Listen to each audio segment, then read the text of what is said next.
Should probably check to see if the mic is on. Welcome on in to a DFS strategy video for the 2025 RSM Classic.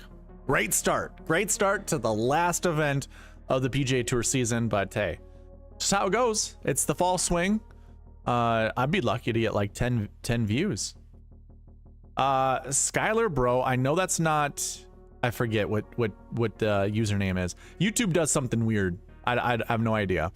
But this is a great reminder. This is a live stream, so there will be people popping in the chat. I'm going to talk to them.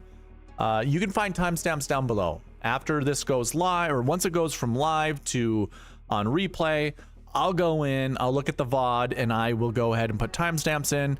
So if you want to skip ahead, if you're watching this on replay, go for it. More power to you. That's what I say. So you guys can go ahead and do that, but I will talk Dumb and Dumber. That's right. To my chat whenever they pop in, and this is the last event of the year, so I'm probably going to keep it as casual as possible. I do like to try to keep it somewhat professional and also entertaining, but you know, it is what it is. Let's just get right into this. Oh wait, by the way, in these videos I like to try to target the optimal lineup, which means looking at past performances, measuring that up to what the golfers in this field have for their stats. So I'm comparing lead-in stats of past tournaments to lead-in stats of this year. The only way you should analyze golf stats, really. Some people like to, well, that's a whole other thing. I'm not going to get into it. I think people do it wrong in the industry. I think I do it right. So that's my sale pitch to you. Anyways, I'm gonna throw this up on the screen right now. Giveaways, weekly giveaways, monthly giveaways. Guess what? It's a last event, and I incorrectly said last week there were 2 events left. I don't know what was in my head, because obviously the RSM Classic is the last event. No. The Hero World Challenge technically is the last event, but I won't be streaming that. In fact, I'm going to get a wisdom tooth extracted on December 9th, and I believe the Hero World Challenge is either that week. Yeah, I think it starts that week. So that Tuesday that I would normally stream, we're gonna have a wisdom tooth gone. So I won't be streaming regardless. I wasn't planning on it anyways. So this is the last event, RSM Classic. I always do a monthly giveaway whenever I can. Like, I want to make sure I get that out to you guys whenever I can. So at the 1 hour mark of this video, because I imagine I'll go over 1 hour, I typically always do, I am going to do a monthly giveaway, the 1 hour mark. So right now in the chat, I don't know how many people are there. I'll also remind people, it's just going to be a one-time deal. Just put SweetSpotDFS. That's all I need you to do. Put it in the chat. You're going to get an additional entry into the monthly giveaway that I'm running in 1 hour. In 1 hour, the 1 hour mark. So at 8 o'clock Central Standard Time, that is when I will try to look at the time and go, oh, hey, it's a monthly giveaway. So if you're looking at the timestamps, you can go and look at 1 hour from now, or just go look at the timestamps. I will have in there monthly giveaway winner. So throwing that out there for you guys. I'm gonna do something really quick. I keep forgetting to do this. Let's do that. Should sharpen up the lens. There we go. We look better now. All right, perfect. There you go. So yes, in fact, well, yeah. That's all you gotta do. I'll remind people, it's just gonna be anything that's watching. Go ahead, throw it in there. I will go and post your guys' entries for the monthly giveaway. And the monthly giveaway is going to be a monthly membership to SweetSpotDFS.com. Now, and a t-shirt. I forgot about that. I am going to give away a t-shirt with this giveaway. So at the 1 hour mark, I'll do that. Now the membership, you don't have to start it until next year. I mean, that's obviously what you should do anyways, because you're only going to have one event, the Hero World Challenge, if you activate it right now. So I'd recommend just saving it.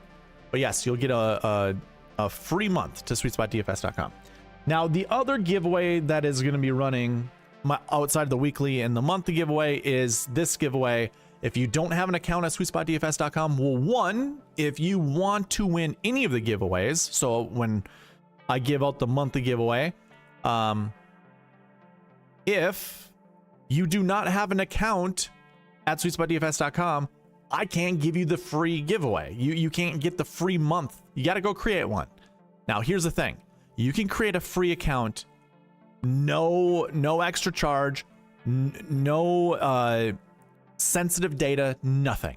You put your first name and last name in there, an email address, and then you create your password. That's it. That's all that you need to do to create an account at SweetSpotDFS.com.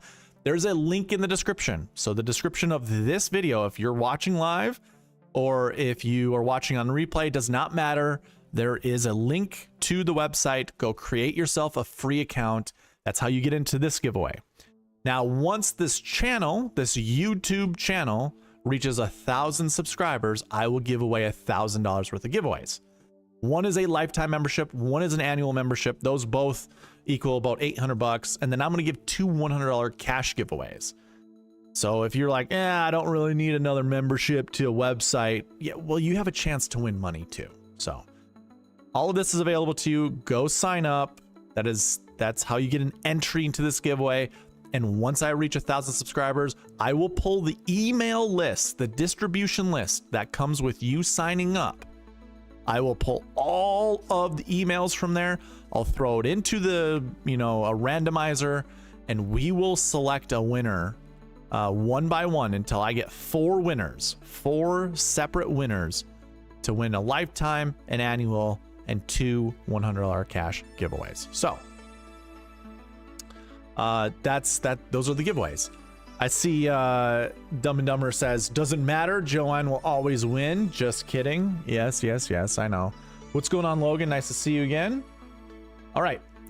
Well, let's go ahead and get into the weekly giveaway winner. This is going to be for $5. I had a total of 8 entries. 2 users did the nice little Easter egg and got themselves 2 entries, including Joanne. So Dumb and Dumber, you could have went after this video was posted, when it went to replay, you could have went in there and said, let's hit the sweet spot.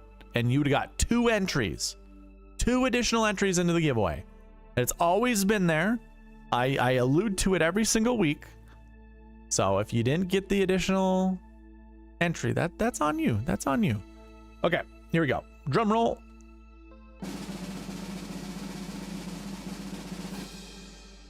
It's Joanne. You spoke it into existence. Joanne, congrats. You got $5. Joanne, she likes to bank all of those dollars. She would have been the second winner. She would have been the 3rd winner. She would have been nope. She would not have been the 4th winner. So anyways, Joanne is the winner. She had 3 entries in there. 3 out of 8. That's better than 33%. So you had a good chance to win. All right. So these are all going to go into the monthly giveaway, which, well, it's going to include all of you guys in there right now. Again, I mean, Logan, this is the first time in here. If you put in SweetSpot DFS into the chat, you will be entered into the monthly giveaway, which I will be running at the end.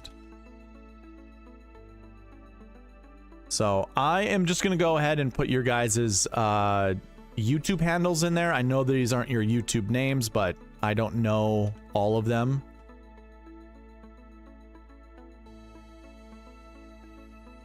I'm just doing, yeah, okay. Let's do this.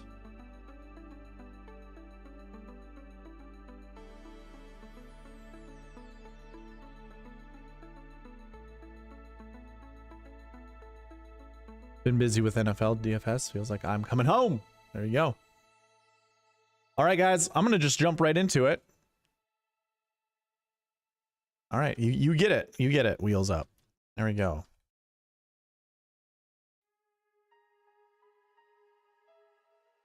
I don't know. Let's just call this, I guess it's roll call. Okay, let's get right into it with the course and tournament information segment. The RSM Classic has 2 golf courses that host this tournament. They will, the golfers in the field, there's 156 of them this week. Yes, split it in half. 78 golfers will be playing the Seaside golf course, and 78 golfers will be playing the Plantation golf course. So they split them up. They should get done before sundown. I was watching Kenny Kim and Byron talk about this, or Kenny Kim was talking about it. Normally you have 78 golfers go off in one wave, and then you have 78 golfers go in the other. So you have 78 in the morning and 78 in the afternoon when it's full daylight. We obviously don't have that, but now you're splitting 78 into 2 halves. One's going off one's going off a hole 1, one's going off a hole 10 on one golf course, and the same will apply on the other golf course. They should get their rounds of golf in. The only reason they won't is because of weather, which seems to be non-existent this week. It seems to be pretty calm. So you have 2 golf courses, again, Plantation and Seaside. All 156 golfers will play those 2 golf courses before a cut is made. So one round will be on one course, one round will be on the other. A cut will be made, and then the golfers that make the cut will just play the Seaside golf course that Saturday and Sunday. Now, one of the most important things when it comes to this DFS game, people will like to say, oh, hey, there is an advantage playing golfers at one golf course over the other. I'd like to remind you, DraftKings has kind of stopped doing that, where they include every golfer in the field. Instead, what they'll do is they just grab golfers from one course. Or they just choose a golf course, and they only choose the golfers from that golf course that you can play Showdown on. Because they got a little wise and realized, yeah, we don't want an unfair advantage, or we don't want ownership to be so condensed where you're not going to have a clear-cut number 1. So I'm throwing that out there because if that's what you're looking forward to, that probably won't happen. Now, I haven't looked at the Showdown slate, so I have no idea what round 1 looks like. But I do remember from the spring earlier this year, for like the Farmers Insurance Open, where they had the South course and the North course at Torrey, they only did it for the South course. They did not, like, that was the player pool, was only for the South course both days. It was not for the North course at all. So there might not be an advantage. However, if there is, obviously you should then target golfers on the Plantation course. Plantation course is a little easier, and just still be smart with it, because there'll be golfers on the South course, or the Seaside course, there'll be golfers on the Seaside course that will be playing well. One thing to note, I am so sorry about this, for those looking for specific golf course stats on my website, I haven't yet gotten around to doing that. Everything is based off of tournament right now.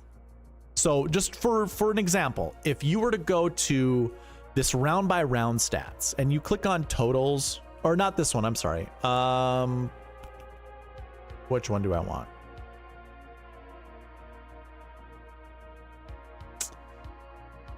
Yeah, strokes gained stats, and you go to round. So you'll see by round right here. You can see round 1, 2, 3, and 4.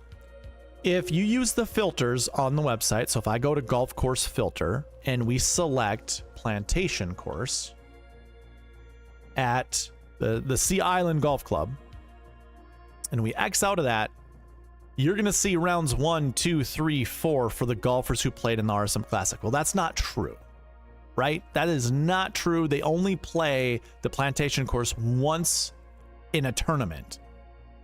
So Maverick McNeely should only have 1 round of golf. Now, here's the funny thing. You see where the stats that do not have strokes gained data? That's where you can pinpoint the Plantation course, because they won't have strokes gained data for the Plantation course. They'll only have it for the Seaside.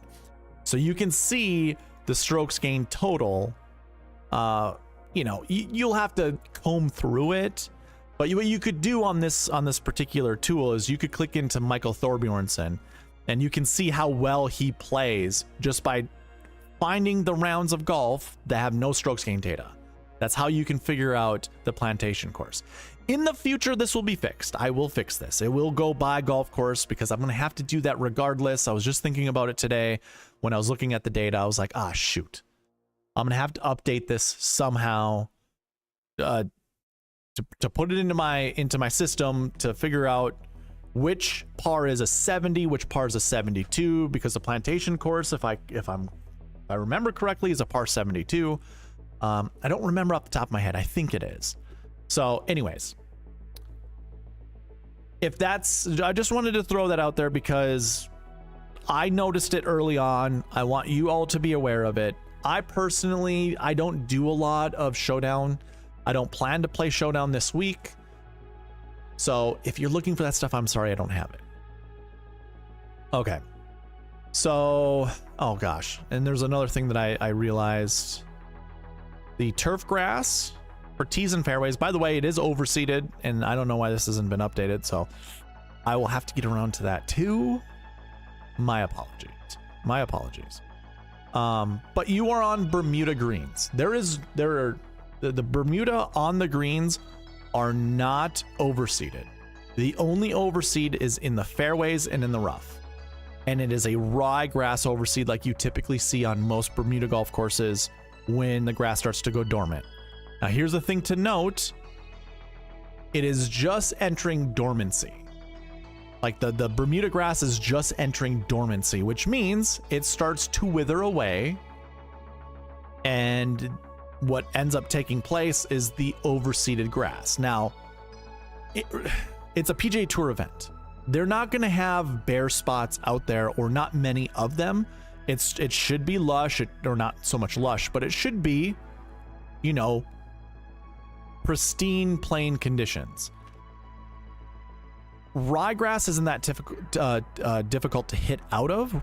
Bermuda is. So if there's any lingering Bermuda out there that is still a little gnarly, that could be a difficult task for a lot of these golfers to hit out of the rough. Not so much out of the fairway. I'm not concerned. Really, I'm not concerned one way or another about the overseed or how much Bermuda is here. I'm just playing it strictly as Bermuda. And I think that's what you guys should do too. So with that being said, I've got two things to say. One is there's a cheat sheet for you guys that you guys can use. If you go into Fantasy Tools, this is for free users, by the way. Go to cheat sheet. Free and paid does not matter. You will get this cheat sheet right here, which is just, you know, just a basic cheat sheet for you guys. It shows course history. It shows the last year finish, recent form. This is basically what I created when I first started doing spreadsheets. And I just wanted to have it because it's the most simplest thing to look at. In all honesty, you probably don't need much more than this. You can see how golfers have done the week prior, 2 weeks prior, 3 weeks, 4, 5, 6, 7, all that good stuff. So you can use this cheat sheet, but this isn't why I brought this up. If you scroll down, keep scrolling down until you get to this cheat sheet right here. Click here, and when you click there, this will go right into the Google Sheets. This will be probably the last tournament I do this for. I say probably, I can't make promises, but the whole goal for next year is to do away with Google Sheet spreadsheets. Primarily, the big reason is it takes time. It takes a lot of time to put together spreadsheets. So if you're a big follower of Byron, Back Nine Bets, the Model Maniac, show him a little bit more appreciation for all the spreadsheeting he does, because it is very time consuming, very, very time consuming. And I got more important things to do with my time than to spreadsheet. I'd rather my website take off and you guys use that, whether it's free or not, like the free parts of it or not, does not matter to me. But I want that to be available for you there. Okay, so I bring up point 1. I know I went on a little tangent there, but point 1, if I zoom in, this is the cheat sheet, and you can follow along with me as I go through my cheat sheet or my spreadsheet, because I will be a little bit later, but you will find Bermuda stats right here. Bermuda stats are included on the cheat sheet. It is also included in the model for these golfers. So the ranking you see all the way over to the left, Bermuda is included in that score. So you have overall Bermuda events. This goes all the way back to 2013. So some old golfers in here, like Davis Love III, all the way at the bottom of the list down here. Where is he? Right here. He actually, I only have 50 events for him because, again, my data goes back to 2013. So he's a bit old. He doesn't have as many events, but if you were to go before 2013, he would have had a lot of events. Anyways, so this goes back to 2013, Bermuda events. Overall Bermuda, this means their average finishing position throughout all the years that I collected Bermuda events. Their top 10 percentage, which is their success rate of finishing inside the top 10 for every event that they've played on Bermuda. And then last year, Bermuda is just going back the last 365 days. It doesn't matter if they have one event, two, maybe they have 30 events, which is probably impossible to have. Let's just say like 13 events from last year on Bermuda golf courses. That is what you'll see what their average finishing position is here. Again, this all goes into the model, so you don't have to look at it, but you certainly can if you want. So that's available to you. That was number one of the Bermuda. Me bringing up that the greens are Bermuda. Number one, you can find Bermuda stats on the cheat sheet. Number two, every tool that I have, every fantasy tool under this drop down that brings up a Power BI report that you see on the screen like this, if you go into grass stats and you scroll down to the bottom and you see greens grass down here, select Bermuda, and if you want, you can also select Paspalum because that kind of acts the same. But if not, you can just select Bermuda, and the data on the screen will filter. One of the best tools that I have used on this the podcast, on this YouTube channel, and just in my own research, is the strokes gain stats tool. So if you go to the strokes gain stats tool and you apply that filter of Bermuda, I already have a filter in here. Let me go ahead and remove the filter that I currently have. I forgot which one I did, but let's drill into Bermuda, or into grass stats, and we select Bermuda on the greens and we deselect that. Two things will happen on this page. This top right section has this week's field in it. This bottom section down here, all the events, has all of the events dating back to 2013, and it has been filtered out by Bermuda greens. So only golf courses or tournaments that have Bermuda greens on them will only show at that bottom section. That top section, like I said, are golfers in the field this week. I like to change the date here, but you could also just go ahead and just select 2025, 2024 if you want, and that will limit, but I like to go 1 year back of data. And I did this during the Bermuda, and we got onto some golfers, including Adam Schenk, which was, when we were building lineups, it was more or less, Adam Schenk showed up in my lineups, and I go, is he even good on Bermuda? And then I went and checked. I was like, oh, he's pretty good on Bermuda. Better than the other stats, or something to that effect. So I didn't have a lot of Adam Schenk in my lineups, but it's a one way to get to like an Adam Schenk who won the Bermuda last week. It's just one way to get there. Now, what I was saying is I like to go like 1 year's worth of data. So I could go 11/5. That's fine. 11/5/2024 all the way to 11/18, which I know it says 12/4. And then can you see, did you see all of these rounds up here change? So if I even did this and I scroll to the left, you see how the rounds change, you see how the stats change. There we go, 11/6/2024. So now I go back 1 year's worth of data, and I'm only looking at Bermuda. I like to then sort by strokes gain total from top to bottom. So the arrow is pointing down. This is descending. These are your golfers in the field currently with the best Bermuda stats, or the best performances. Let's just put it that way. Strokes gain total is performance. The best performances on tournaments where there are Bermuda greens. And hell, we did this last week. We found some good golfers at the top. There are some good golfers here to select. Doc Redman's going to be everyone's favorite golfer this week in the 6K range. I don't even have an issue with that, to be honest with you. I think that guy turned a new leaf. I think he's actually better than his $6,500 price tag. I will be playing Doc Redman. If you guys want to, I got no issue with it. But everybody's model is popping Doc Redman because just recently he's been playing really good. But he is a Southern boy. He plays on Bermuda well.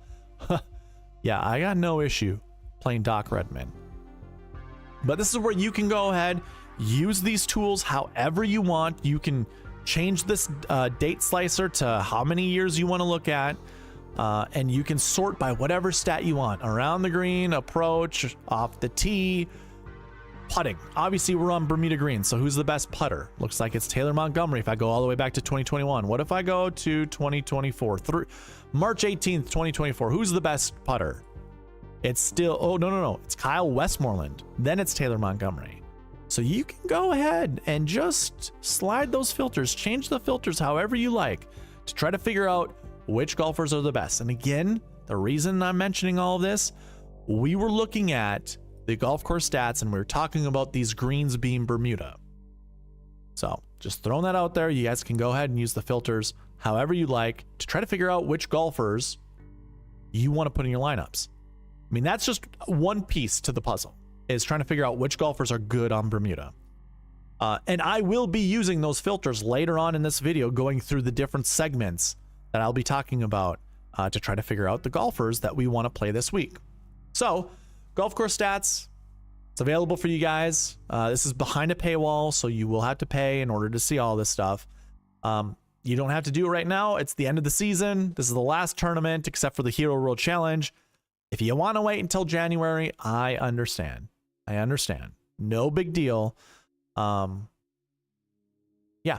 So one other thing to mention with the golf course and tournament in stats. I already went over how many golfers are in the field. There's 156. 78 are split up onto the Seaside golf course. 78 are split up to the Plantation golf course. So we have 156 golfers in the field. We still have the same top 65 in ties. So honestly, if DraftKings wasn't making such terrible contests, this is where you could actually have a big edge of researching, because it's a full field event. It is difficult when it's that many golfers in the field to get 6-6 through the cut. So there could be a bit of a disparity at the top of the leaderboards playing DraftKings because of how many golfers are in the field. The strength of field this week is 182. Now, that's also another filter you can use on the website, by the way. If you didn't know that, if I go to strokes gained stats, the one that we were just looking at, and we go to tournament stats, the tournament stats filter, we scroll down to the bottom, you can see strength of field old, strength of field new. I prefer the old. You can do whatever you want, but it's 180 was a strength of field this week. I like to use like 50 points, give or take. So 180 plus 50 is 230. 180 minus 50 is 130. So we'll look, you could narrow down into that, and we can find the same things that we kind of just found when we look at Bermuda stats. And again, to me, just look at strokes gained total from top to bottom. We have Danny Berger, who is at plus 2.5 total strokes gained. Siwoo Kim has 5 rounds, by the way. That's because he withdrew last week, because I believe, maybe it wasn't last week. Well, one of them he withdrew.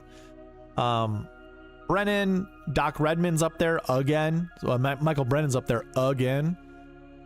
And yeah, so this is another way to filter out by some of these things that we're covering with the golf course and tournament information. It's up to you guys. It's not, I don't know if there's one approach that's better than another. This is just to get an edge. So we've seen some of the same golfers up there. Doc Redman. He's been up there a couple times. Really, it's up to you guys. Michael Brennan has been up there too. And Michael Brennan. I like Michael Brennan this week. Last thing I'm going to cover.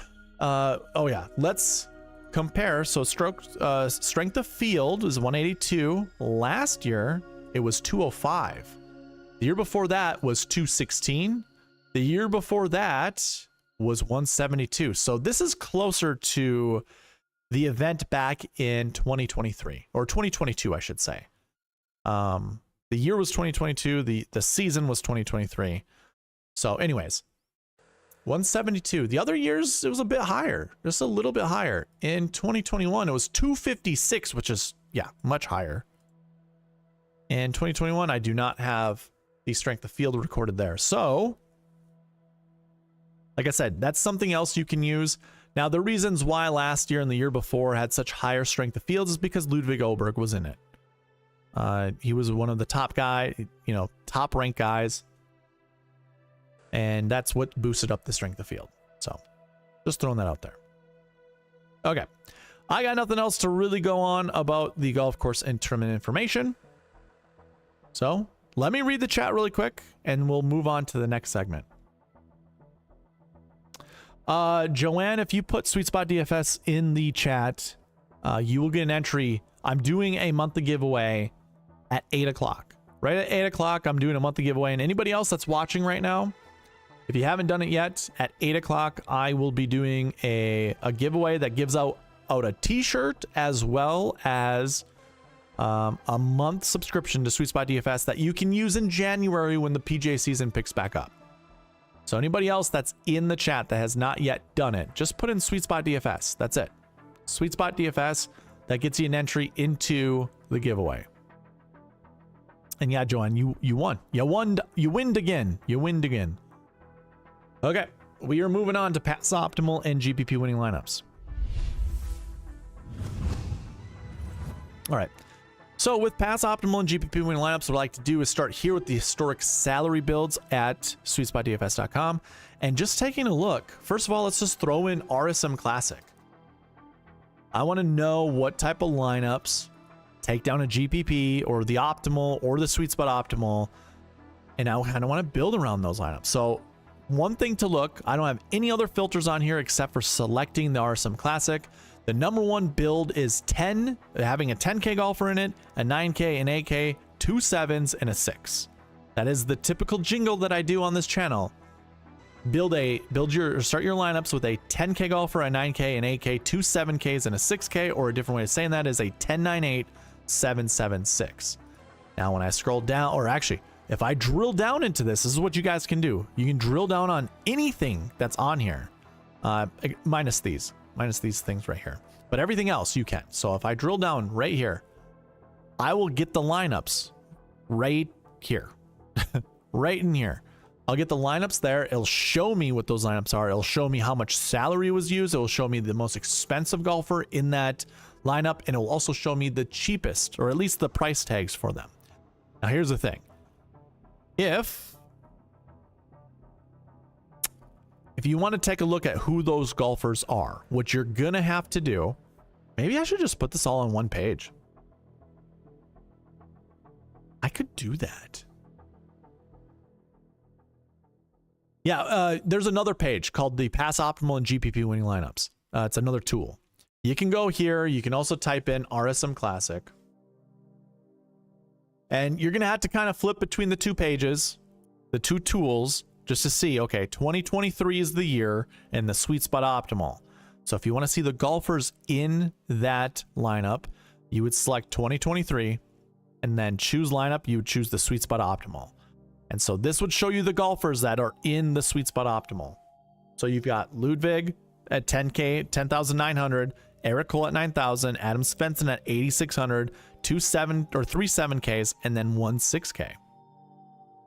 Oh, we had a tie. That's what it was. Okay, I was like, wait a minute, we got an extra golfer in there.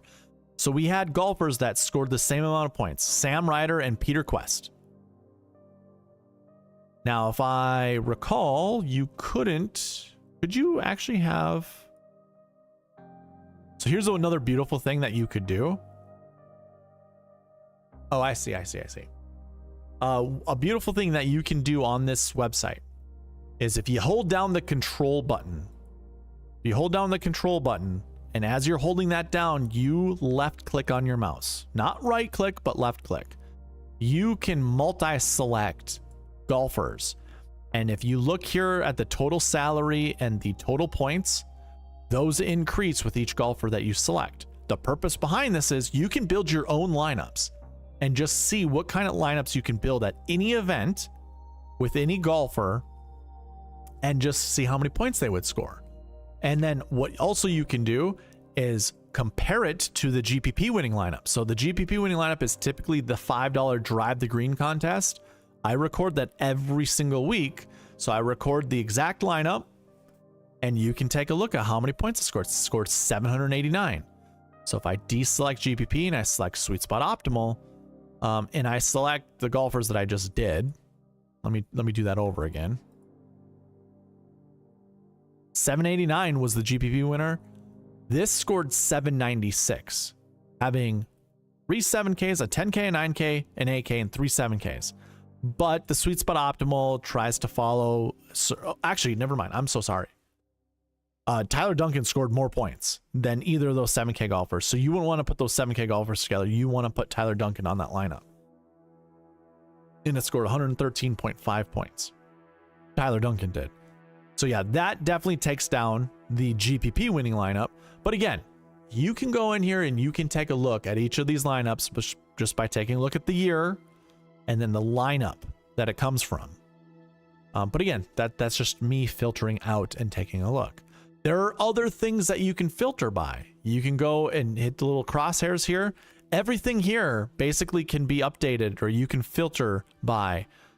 So actually, how about this? We could actually go back to what we've already looked at, and strength of field being one of them, right? So if we did that 130 to 230 criteria of strength of field, we can go into here and take a look at the most common lineup builds for the RSM Classic. But we could actually remove RSM Classic from this, and now we're looking at everything else that falls under that category of strength of field, the 130 to 230, and you still get the same lineup construction of a 10-9-8-7-7-6. And again, you can drill down onto it. You can look at all the golf or all the tournaments that had that lineup, 4 of them being RSM Classics, 2 of them being Cognizant Classics, 1 being a Sanderson Farms, a Wyndham, and a Byron Nelson. So again, you can do all the research you possibly want to do.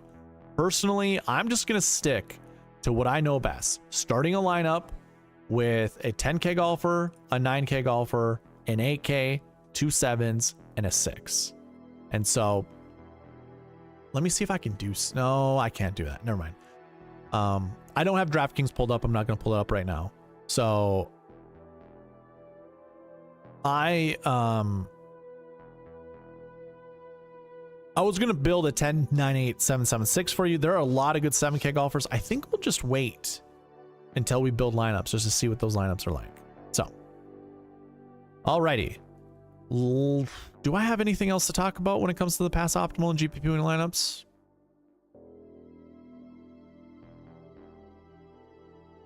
You know what? I guess I do. So once I've changed to the website, one thing I forgot to do, or one thing I forget to do, is what I used to do. And that is looking at every year at each of the lineups, right? So I can do that right here. In 2021, your GPP winning lineup was 10-9-8-7-7-6. Tom Hoagie, Denny McCarthy, Troy Merritt, Mackenzie Hughes, Taylor Gooch, and Webb Simpson. That seems like a very, like, thinking about this in retrospect, it's like, of course that lineup was going to do well. But at that time, you didn't really know Taylor Gooch was going to be as good as he was. I think that was his first victory, was at the RSM Classic. Mackenzie Hughes finished second. Tom Hoagie, I think he had one. Maybe he didn't yet. Maybe he hadn't won yet on tour. But obviously always known as a good ball striker. If I choose the optimal lineup, I can see what the optimal lineup was. I can see how much money was left on the table. Scored 708 points. That's all fine and dandy. The SweetSpot Optimal is always going to have $49,600 of the salary and above spent, or at least it's going to try.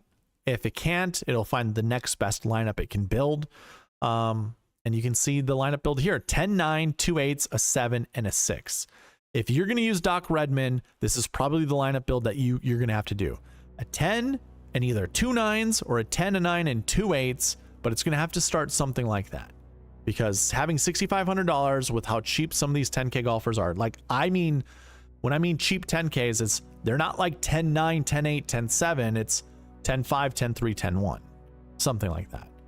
And that leaves a lot of money on the table. I'm not a big proponent of leaving a lot of money on the table. I think building lineups is building lineups is already hard enough. If you leave a lot of money on the table, it just becomes that much harder. So, throwing that out there. I see some chats. Let me get to you guys here shortly. I see you guys, but I'll just finish this up and then I'll come back to you. Give me like 5 minutes at most. So you can go through each of these years, and I guess again, I mean to go through these. So if we look at 2022, Brian Harmon, Joel Damon, Wyndham Clark, 1098, Alex Smalley, Will Gordon, and Callum Tarran. Now, Callum Tarran would be the guy that is the one that's a bit off when it comes to building this lineup, because he was very hit or miss. He's been very hit or miss his whole entire career. So the fact that he shows up here is kind of, I wouldn't say remarkable, but it's pretty remarkable. Will Gordon, I think he was a younger guy. I mean, obviously he was a younger guy in 2022, but like a young guy, an up and comer that hit the ball, was pretty consistent. Alex Smalley is also one of those that had raw talent coming into that season. Wyndham Clark hadn't yet won the US Open. I don't think he won. He hadn't had his first victory, I don't believe, in 2022. Not yet. Joel Damon at 9,200, the guy who's battling for his tour card now. And then Brian Harmon. I think just staples, really. I'm just going to look at GPP winners. 2023, Ludwig at 10.9. Cole at a flat 9. Denny McCarthy at 87, 72, 71, 67. Duncan, Eckroat, and Ryder would all have pretty decent course history, by the way, coming into this event. Denny McCarthy at 87. It's pretty good. Eric Cole was not a superstar golfer. He still isn't. He's more of a, what would you call it? A journeyman. Like he doesn't wow. He's not an elite golfer, but he fits this golf course really well. 2024, more of a balanced lineup. A 9.98876. Poston McNeely, 2 9Ks. Mackenzie Hughes at 88. Luke Clanton at 86. Then a 72 and a 67. And obviously we don't have anything for this year. So really, all those GPP winners had one thing in common. Start with a 10K, start with a 9K, and had one 8K in the lineup as well. Whether it was a 10.928 or a 10.98, that's kind of how your lineup started, except for last year's GPP winning lineup. So that's probably where I'm going to go when it comes to building lineups. Again, this is available to all those that are weekly, monthly, yearly subscribers on SweetSpotDFS.com. So it is behind a paywall. You can do all the same research however you guys want to. So that's all I have for Pass Optimal and GPP winning lineups. I can get back to the chat here. All right. User RH7EV5PZ70. Say someone cut the cheese. The live mic picked it up. Another outrageous live moment in SweetSpot DFS channel history on the internet. Is that a bot? Did a bot just come in here? Jeffrey Kilmer, do you build FanDuel lineups? I only play FanDuel. I don't build FanDuel lineups. It isn't that I couldn't. I could probably build a FanDuel optimizer, honestly. I probably could. The only thing, Jeffrey, is that FanDuel has different salaries than DraftKings does. And so I'd have to there would have to be a conversion. And I'm not positive if that conversion would be proper. That conversion would be, I would use the bucket system from the DraftKings salaries and apply it to the FanDuel golfers, which I don't even know if that's the correct way to do it, but that's what I would do. And maybe that's how we find edges in FanDuel. It might be, or maybe it's impossible to do that. I don't know. FanDuel users live an alternative lifestyle. I know a lot of people that have success on FanDuel because there isn't as many golfers or many people doing FanDuel as they do DraftKings. Hey, what's going on? Look at this. Two new guys here. Well, I mean, Jim Lemoyne's been here before, but HGT. Now, YouTube did something weird. I don't know, or maybe is it something on my end, I wonder, that I have it showing just... It could be on my end, guys. It might be. I might have changed something. I don't know. But it shows your usernames instead of your actual names that you provided. So here, for all the new people in the chat, put SweetSpotDFS in the chat. I'm running a giveaway in about 12 minutes. It is for a SweetSpotDFS t-shirt as well as a monthly membership. It's a two for one giveaway. A 2-in-1 giveaway. I'm giving away both of those to one lucky winner. Just put in SweetSpotDFS. Okay. While you guys do that, I'm gonna go ahead. We're gonna change the screen to this. All right, whatever. And then we're gonna review the Bermuda Championship. So, all right. In reviewing the Bermuda Championship, I always start here.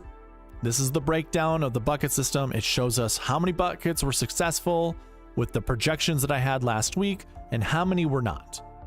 A Y in this column here indicates it was successful. An N says it is not. But there's a caveat with these N's, these no's. I always say, and I say this every single week, there's a 2-point buffer between the minimum and the maximum projections. There always has to be. The reason that these minimums and maximums don't show a 2-point buffer is just because of the calculations that I have in there. I'm not going to change the calculations. This is just how it is. I'd rather just, you know, eyeball it and say, okay, there needs to be a 2-point buffer. So for this last week 4 bucket, if I zoom in just a little bit more, so this last week 4 bucket right here, I'll highlight it. So the yellow, how about I make it orange for those that are difficult, maybe a little bit challenging in seeing that. So the orange there, the projection for the minimum says 0.2. The projection for the maximum says 0.3. So when it comes to evaluating whether that bucket was successful or not, the calculations are looking at 0 to 1, because a minimum of 0.2 is 0, and then or round down of 0.2 is going to be 0. Round up from 0.33 is going to be 1. So the live calculation that's in here is just going to say, oh, we need something between 0 to 1. Now, the calculation that determines whether it's a yes or a no first looks at how many golfers finished inside the top 10. So for this bucket, if we scroll back over here to the last week 4 bucket, just to cross-reference it, it shows 3. Oh boy. Oh boy. I'm zoomed in too far. That's why. So it shows 3. The optimal lineup shows 2. And then the sweet spot optimal shows 1. I'll actually highlight this so you guys can see it. 3, 2, 1. So the top 10 does not succeed because the actual projection of this bucket was 0 to 2. The optimal lineup does succeed. So therefore, this bucket right here should be a yes. Now, if we look at this bucket that's just above it, we have 0 top 10s, 0 optimal lineup golfers, but 1 sweet spot optimal. If I scroll over to look at the projections of this one shows 1 to 3. It's 1.57 for the minimum that rounds down to 1. 2.62 rounds up to 3. So therefore the projection for this bucket was 1 to 3. I think in the optimizer I had it at 0 to 3 just because these fall series events, I don't really get too strict with the projections. But either way, 0 finished inside the top 10, 0 were in the optimal lineup, only 1s in the sweet spot optimal. So therefore, that bucket did fail. That bucket did fail. Now, the overarching thing is, how many yeses do we see and how many nos do we see? Well, I'll let you guys do the math here. I see 1, and again, we explained this one. This is not a failure. This was a success.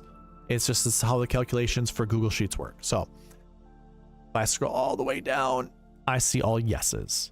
And if you really want to you know, cross-reference me, if I zoom out, you guys can see the projections right here. You can see the results right there. So pause the video if you need to do it yourself to take a look at the projections versus the successes and prove me wrong. But they're live calculations. I don't see why you'd want to do that anyways.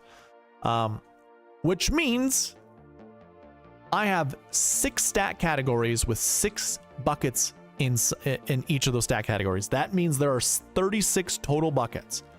Out of 36 total buckets, 35 of them were correct. 1 of them was not. So 35 out of 36. And you might be like, oh, cool. What does that mean? What is why is this important?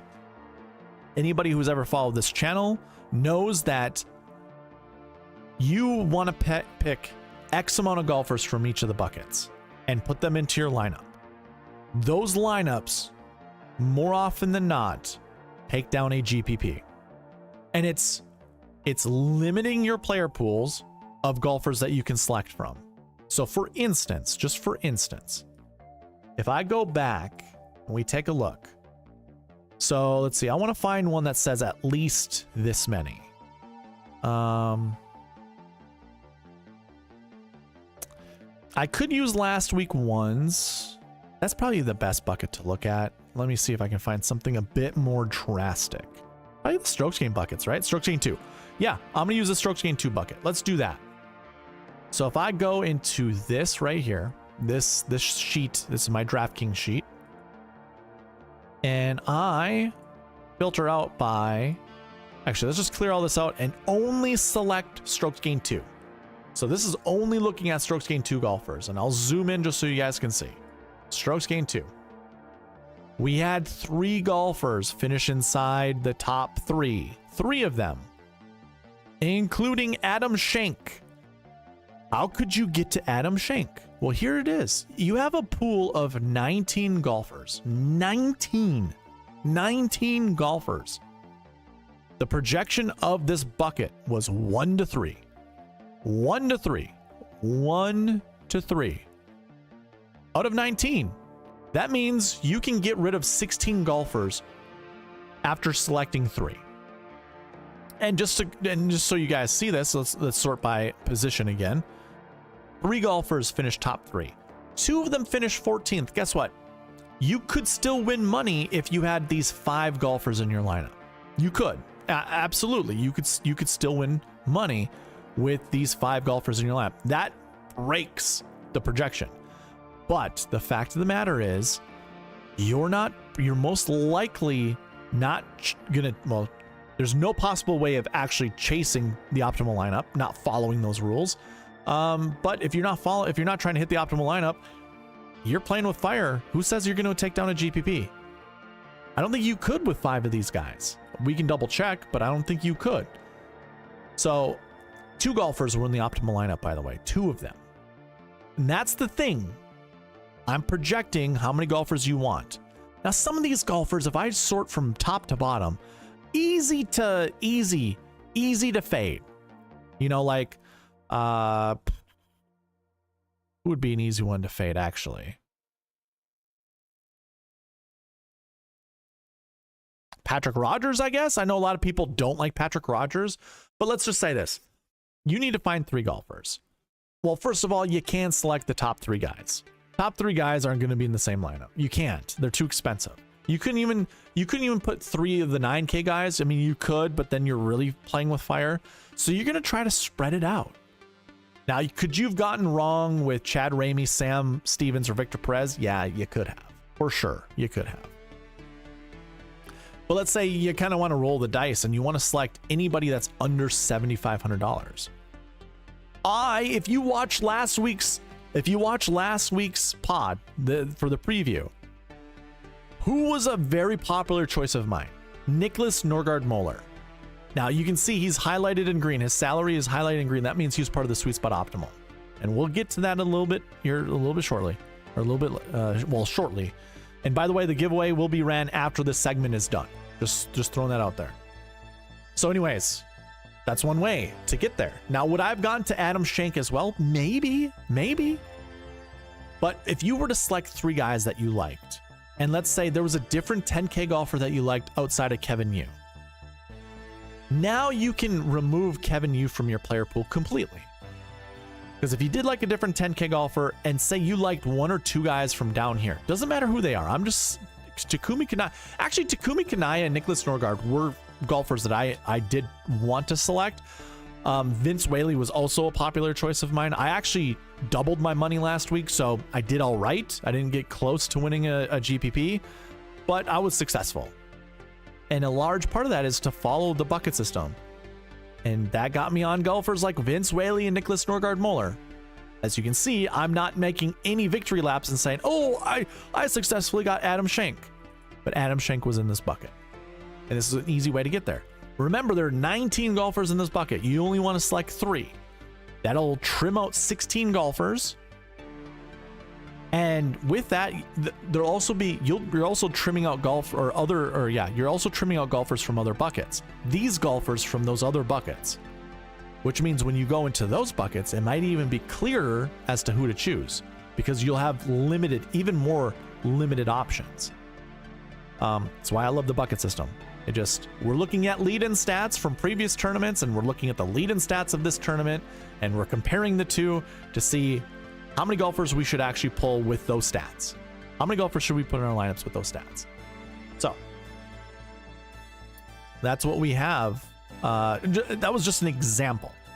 And so again, looking at the bucket system as a whole, it was great. Now we throw all that in together. We build out some lineups. We take a look at what the GPP winning lineup is. And that's golfers here highlighted in blue.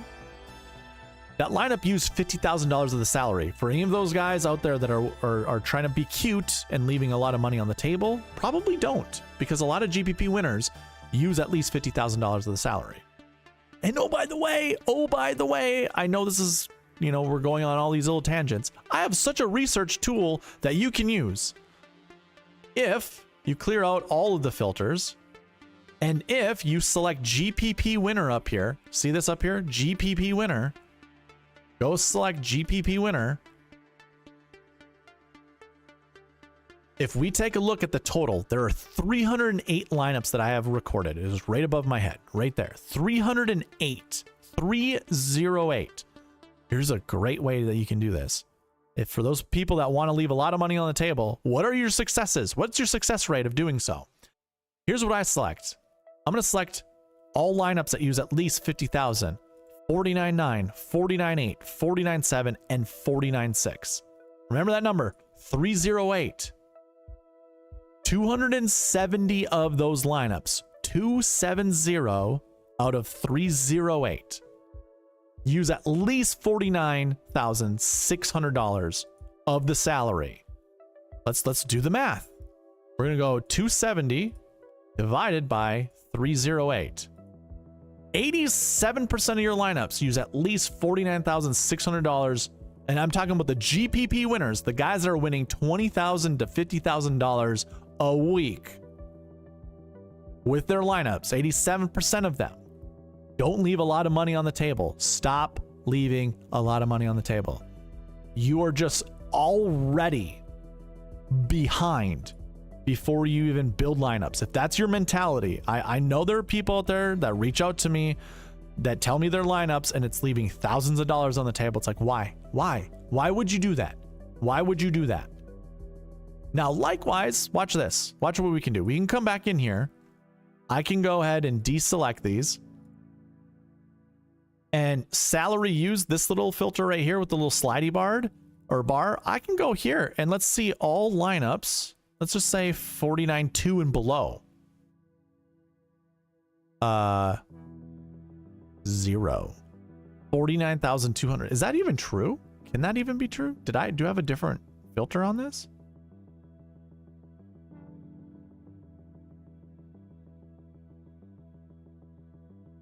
Oh, I do. I selected 49.9. Okay, I'm sorry. I should have deselected that. Okay, 49.2.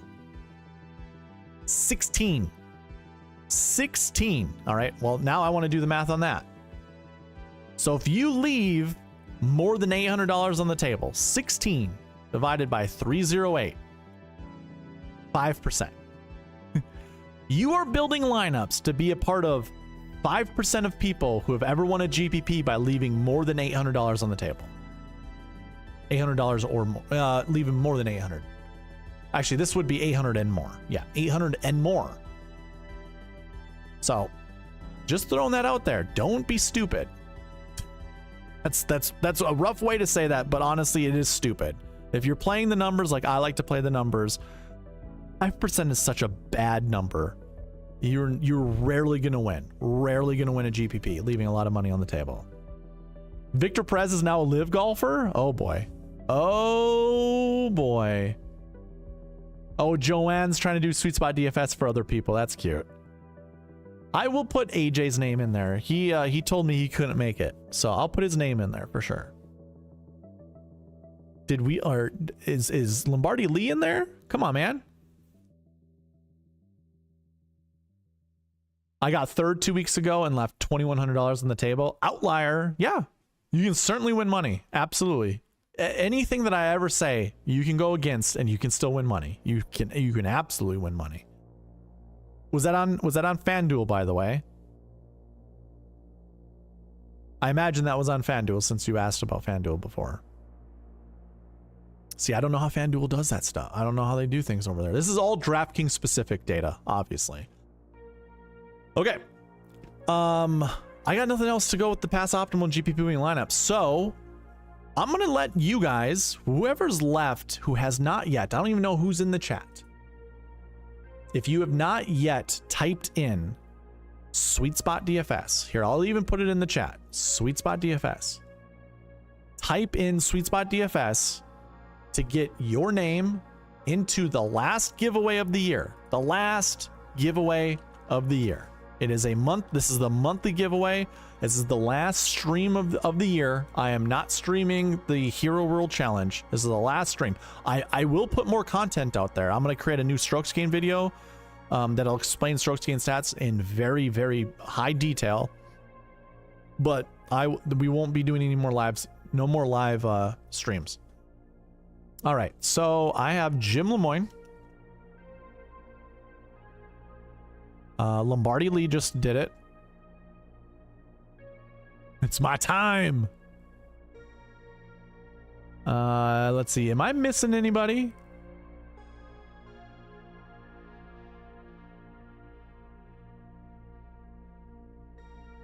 Here, I'll throw this on there. I haven't thrown this on there for a while. Let me know. I don't know who I'm missing. Who am I missing? Do I have anybody that has not? I got you already, right, Skylar? Yeah, you're number 1 on the list, or number 2. Jeffrey Kilmer's 1.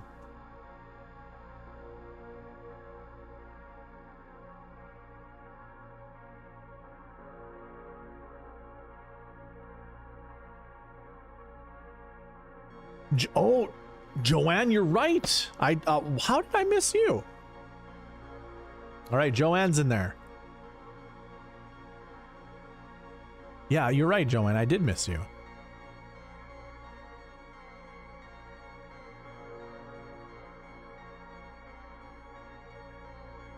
I've never won. Well, like I said last week, and I'll continue to run these types of giveaways in the future, but every video that I post, there is always an Easter egg in the description that if you read it and then you also participate, you will get additional entries. So throwing that out there. I mean, that's just easy. That's easy game. That's how Joanne just won the weekly giveaway.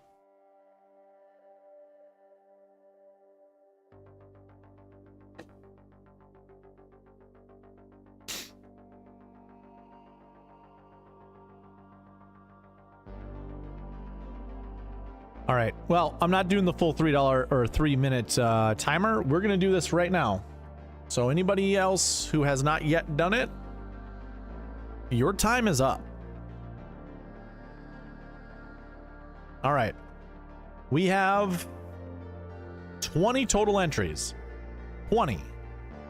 So if you only got one entry into this, you still got good odds. You got as good as odds as the people that left, you know, over $800 on the table to win a GPP. That's how good your odds are, 5%.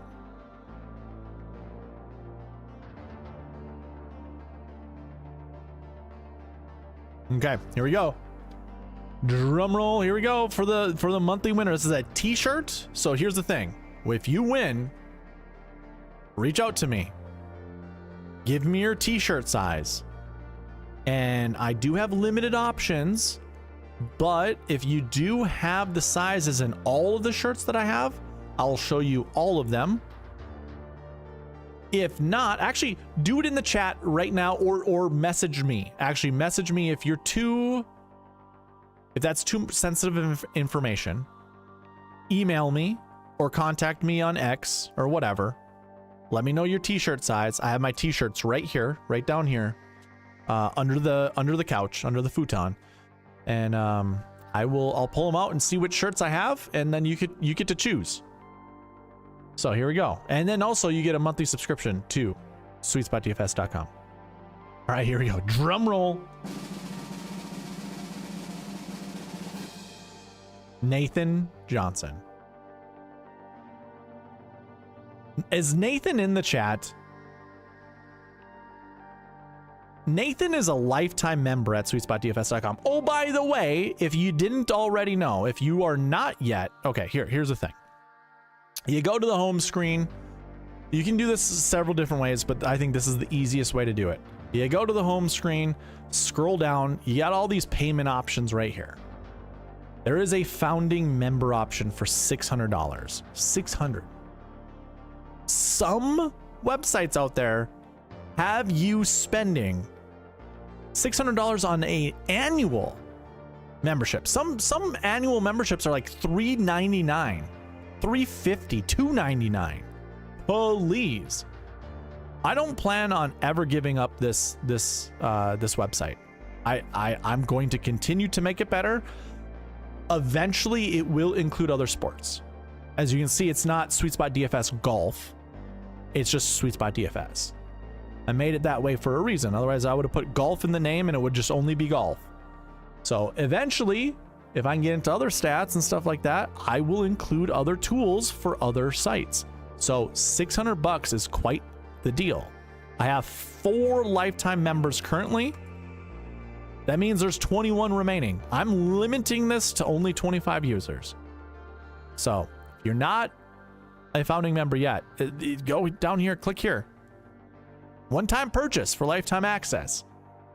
And I mean, I've been adding to this site every single month, this entire year. I've added a lot to this site. So anyways,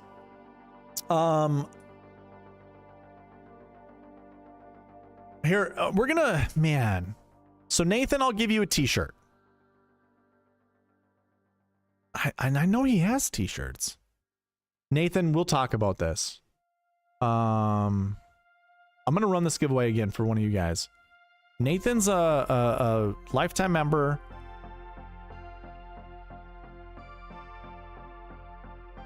Nathan, I don't know what your sweatshirt size is, but I have one sweatshirt remaining. I think it's a double XL. I'll have to double check, but I will send you a sweatshirt if that's your size and you don't have one already. If not, I know you just won the monthly giveaway last month. That was like a $20 value. You just won it again. It's another $20 value. And a t-shirt on top of that's like $60. To me, that's like, that's at least a sweatshirt. So anyways, I'm going to run this one more time. And Nathan, I'm actually going to cross out your names.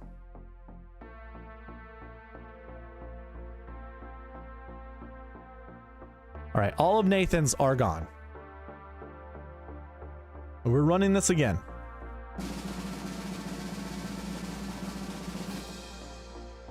Joanne.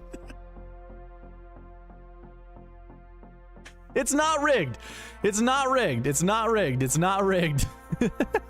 There's Dumb and Dumber. Oh my gosh. Okay. Joanne, congrats. Man, I don't know how much money you have won. Joanne, I know your shirt size. And I know I think I know the t-shirts that you got.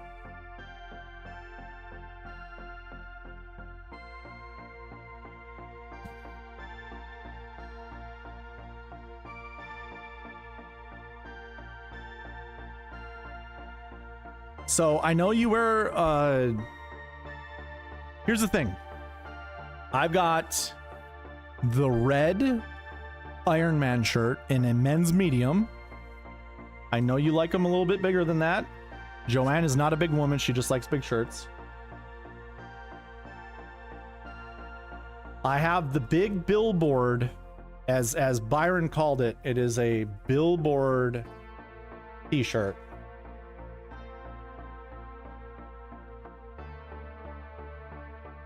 I'm not gonna unfold it completely because I like how they're all nicely packed. But Byron calls that the billboard t-shirt because it's just the big SweetSpot DFS. Oh, I do have a sweatshirt in here. I think it is a XX. Yeah, it's a 2X. So Nathan, if you wear a 2X, sweatshirt's yours.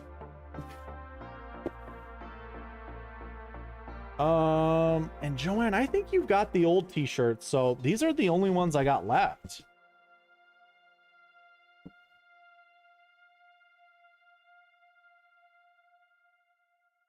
I'm not sure what size this is. Seems small. Medium. Oh, I got some down here. Just wait.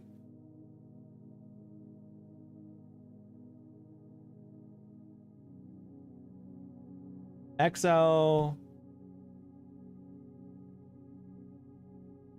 XL, a 2X. Okay, so I don't have any in the corner one, but I think you already have that t-shirt, honestly.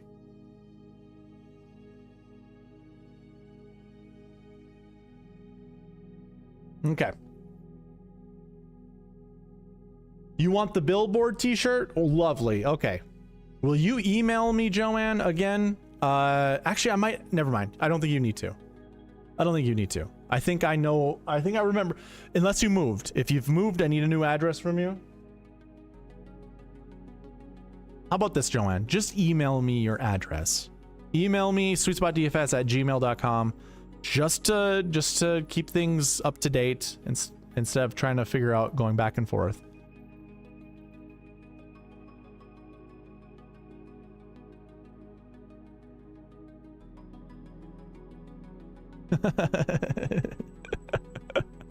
You've got to be kidding me. Dumb and Dumber. I think, you know what? Dumb and Dumber is he's at 100% success rate of watching Joanne win giveaways. So maybe it's just you being here. You are Joanne's good luck charm. Because Joanne would tell you she has not won for a while. And then she just has in the last three events. Or 3 giveaways. Anyways. Okay, cool.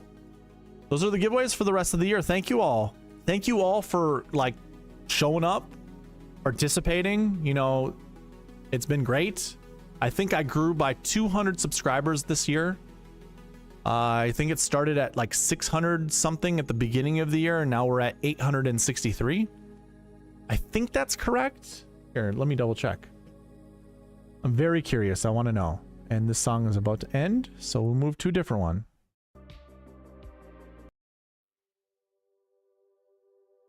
Let me double check.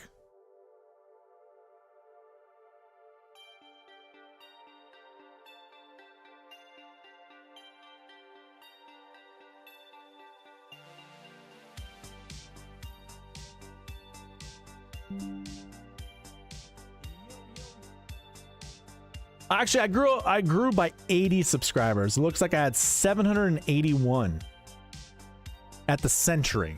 So it's not a full year yet, but I mean, I'm not going to gain anymore. Oh, it went up by, yeah, 80. Up by 80. That's pretty good. Still pretty good. Yeah, let's get to 1,000 next year. That'd be awesome. Yeah, anyways.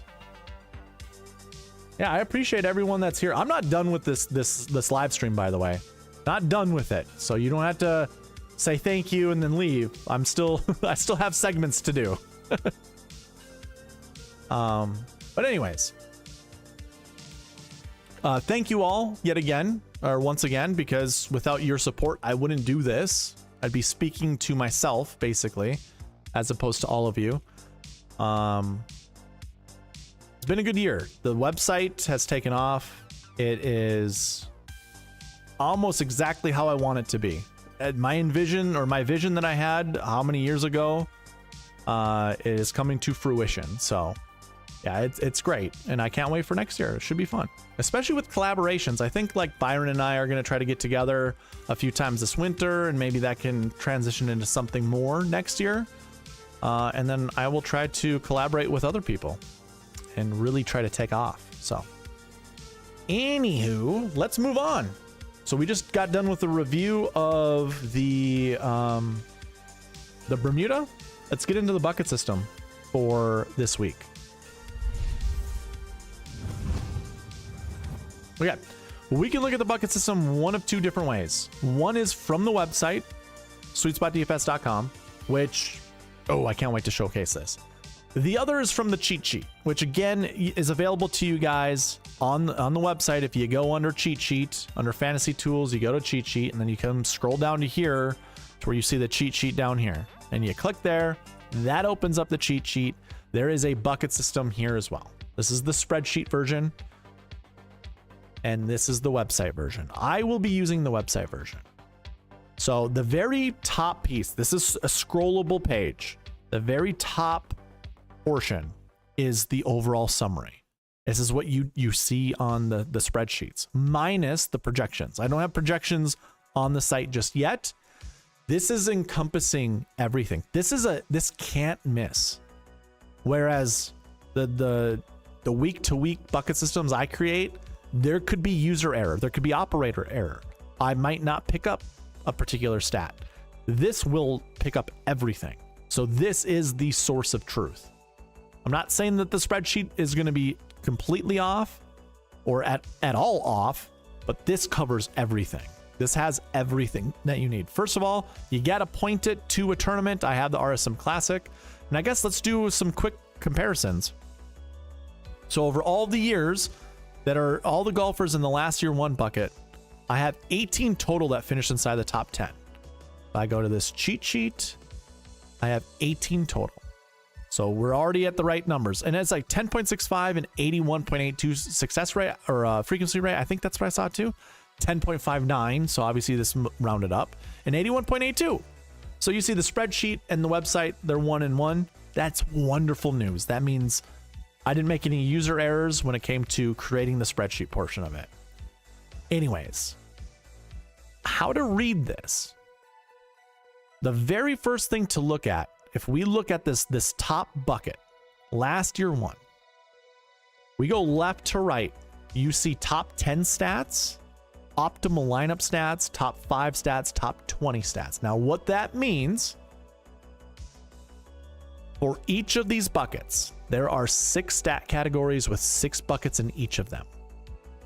If we look at the last year stat category and we look at the number one or bucket 1, which is golfers who played last year's event and finished inside the top 20. Those golfers are classified as a last year one golfer. So when we look at all last year one golfers for the RSM Classic, all of them, 18 of them finished inside the top 10. We have had years where there's been 0. There have been years where there's been 3, or at least 1 year there's been 3. Out of all last year one bucket golfers, 11% of them finish inside the top 10. That's what the success rate means. Every year that we've had last year one golfers, 81% of those years has produced at least one golfer or has produced a top 10 finisher of the last year one golfers. So here's a different way to look at I want to showcase this. If I drill down on last year one, okay, I drill down. You can't really see it on the screen because the grays kind of all blend in, but I have drilled down on last year one. If I scroll down on the page, what will first happen is this next segment, this next section that says results with lead-in stats, are only going to show golfers that are last year one bucket golfers, or last year bucket one golfers, I should say. So you can see what their finishing positions are, including golfers who did not finish inside the top 10. So you get the overall arching look as to all the golfers that were considered last year bucket one golfers and what their finishing position was. So you can actually do kind of like a very zoomed in look and look at every golfer that was in that bucket in their finishing place. And you can do your own analysis. Like, what does that mean to you? You know, JJ Spawn, $8,400 last year's RSM Classic, had finished the previous tour, or the previous event, the previous RSM Classic, in 13th place. That following year, he missed the cut. So, okay, well, that's just one golfer, right? But if you were to go and you look at every golfer in this segment, because you can scroll down all the way down to 2014 and take a look at who these golfers are. Which one of them show, like, which ones have showed up inside the top 10. So you can see the golfers, you can see the stats that go with it. Now, here's the thing that I'd actually invite you to look at also. Keep scrolling down. Keep scrolling down. Now we get to the last year one bucket. Bucket totals per year. So right now it is on top 10 counts. So when you look at every year from left to right, you can see which years produced no golfers. 2017 was one of those years. So you can drill down into 2017 for the last year one bucket, and we scroll up and we look, and this right here, the results with lead and bucket stats. When you look at this, now you can see all the golfers. How many of them were close to finishing inside the top 10? CT Pan was. He finished 13th place. So you can almost go, oh, that's close. That's really, really close. That's almost a top 10. And then all the other tools you can do, if you want to build a lineup from 2017, well, never mind. I don't have DK points. But maybe you could put a lineup together with a $7,300 CT Pan that probably would have taken down a GPP. So you could actually count this bucket as a bucket that also produced a golfer good enough to take down a GPP, which is the equivalent of finishing inside the top 10 to my standards. So now that last year one bucket actually looks a little bit better than what the stats are showing, because you get to dive in and you get to dig and see which golfers are. And then you can look at the top priced guys and see why they, failed. Who were they? Ollie Schneiderjans. Remember the guy? The guy who didn't wear a hat, who hit the ball really low, and people were so excited about that. $9,900 Ollie Schneiderjans missed the cut. Bill Haas. I don't know when this was, because if you didn't know about Bill Haas's story, he and a friend got in a car accident where his friend lost his life and Bill Haas got hurt. He's never been the same golfer since. Or, I mean, I imagine I'd probably be in the same boat. Like, it'd be mortifying. So who knows? Was this after that happened? I'm not sure. I'd have to go and dig into it. So maybe he just shows up and he's, expected to do well, especially at his $9,300 price tag. And then obviously he's got those mentals in his head. Chucky Three Sticks, as Charles Howell III is called by Tiger Woods. Chucky Three Sticks. Couldn't tell you why. He does well at the RSM Classic like all the time. So that'd be something to look into. Then you can look at the golfers up here that did do well, or, kind of whatever. And you can see like that bucket wasn't that strong.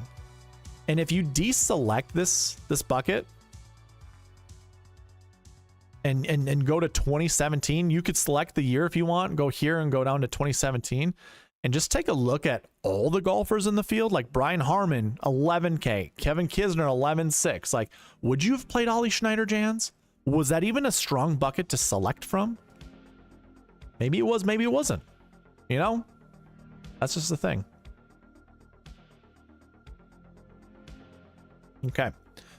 Now I did select this and I didn't think it was actually going to release the filter that I had up here, but if I still drill down into this, the last piece I want to get at is top 10 counts. So you can again look at the number of golfers that finish inside the top 10 from the last year bucket one. The last year one bucket. So you can see at least one, but if we were to put an average on this, I bet it's about 2. Now I can drill out of the top 10 buckets. If I click on this and I drill out, now what you're seeing on the screen are the amount of golfers each year that belong to the last year one bucket. So for 2024, you see this number 18? If I drill down into top 10 counts, that means 2 golfers out of 18 golfers in that bucket finished inside the top 10. That's what that means, because this is the overall total. And so another thing to look at is, okay, so we drill down in 27 or top 10 counts. 2017, there were 0 golfers. 2021, there were 0 golfers. So if I zoom back out, I don't have any filters in there. 2021 had 19 golfers in it. It's surprising not one of those guys finished inside the top 10. Whereas 2017, 15's right in the middle. Never mind. I was gonna say 15's on the low end. Nope, 15's right in the middle. So again, if I drill down in this 19 number for 2020 and I scroll up to here, I have the year selected here as 2017. Let's just remove that and now my golfers will show up.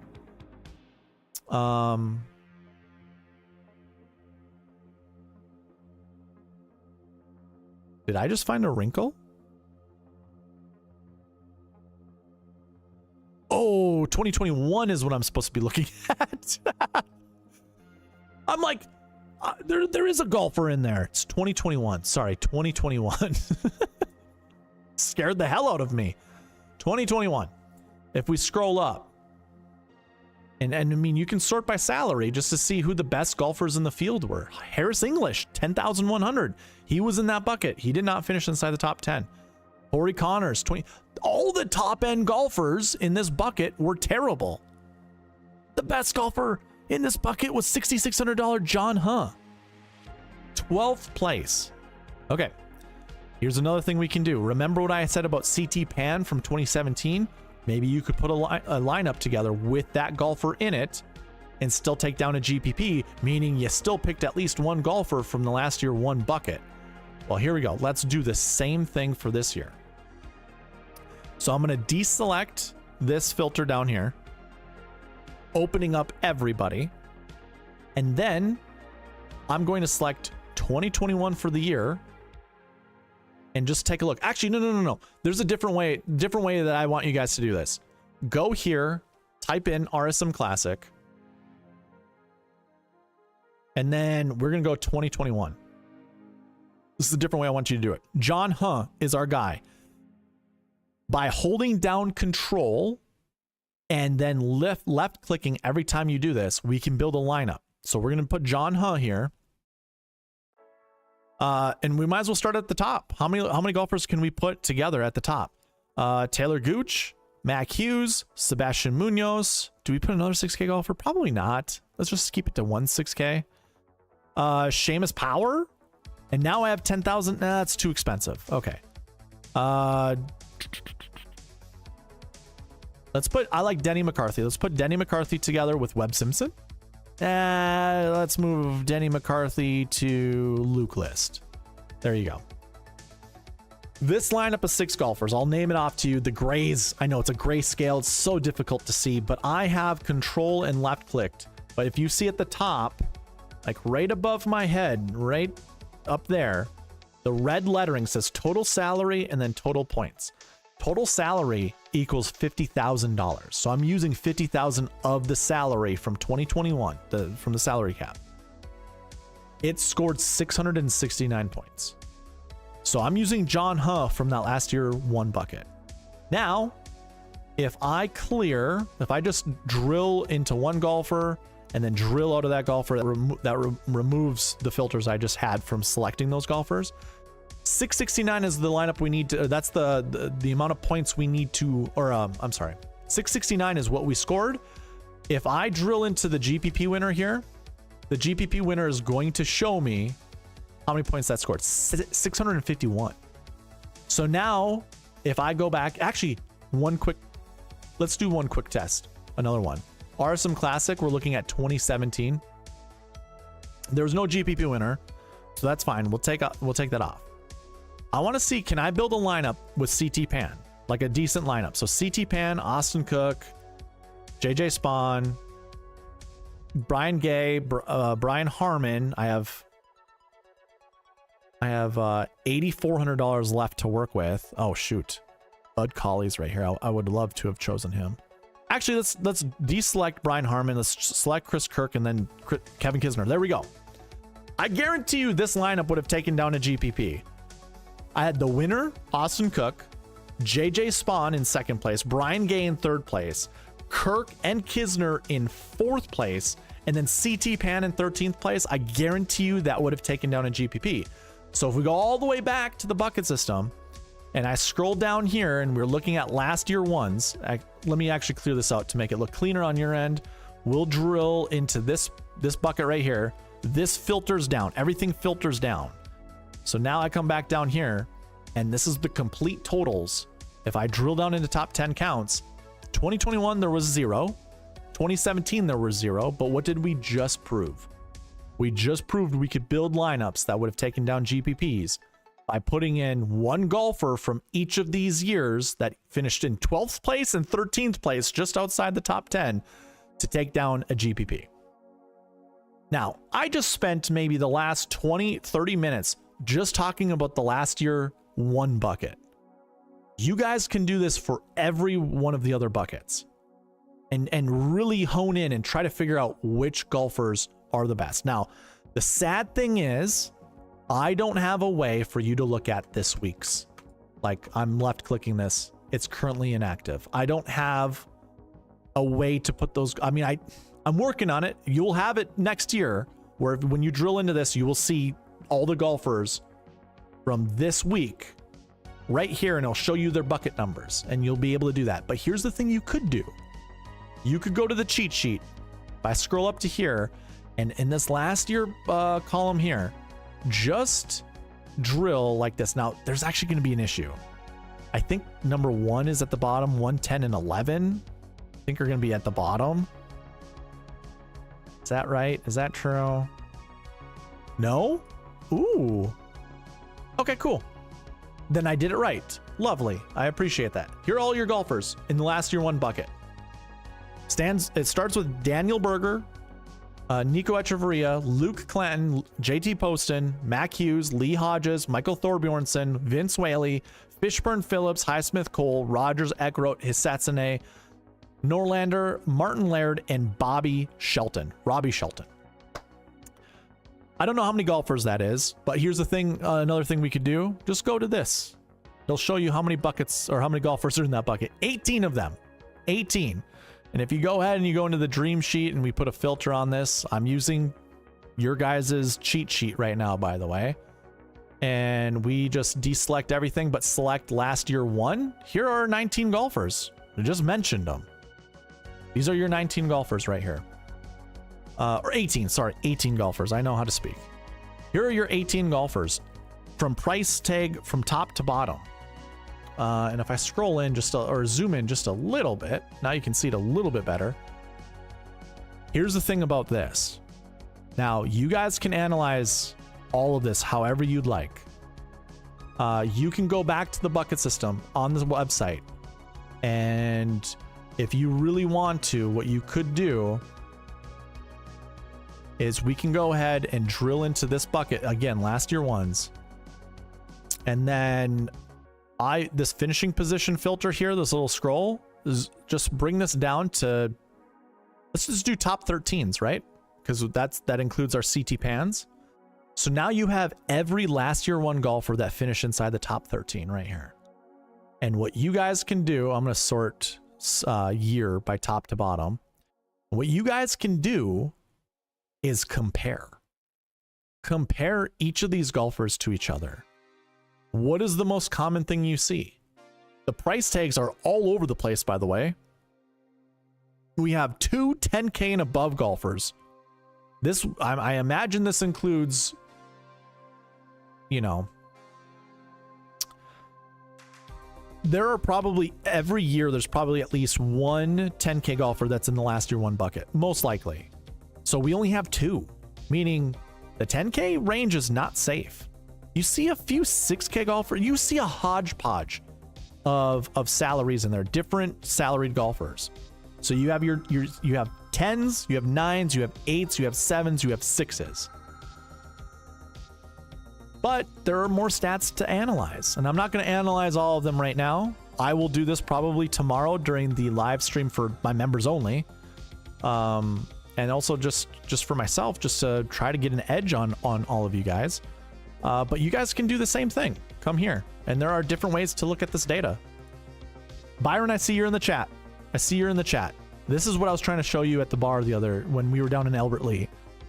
These little buttons down here change your view. So it keeps the golfers, it keeps the sort, all of it. We can look at different stats as we scroll through. Strokes gain stats, by the way. This is what I like to look at.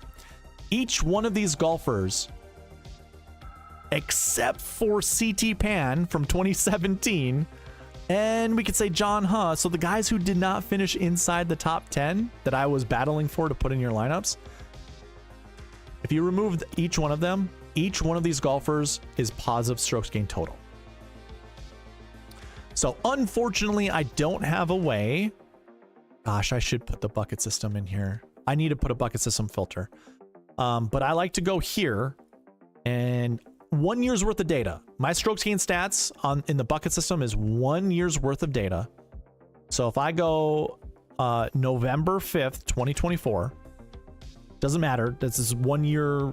Well, let's go 11/50. Actually, hold on. Let's do this. Yeah, 11/18. 1 year's worth of data. So that has separated all of this from top to bottom. Really, it would just be you trying to find the golfers.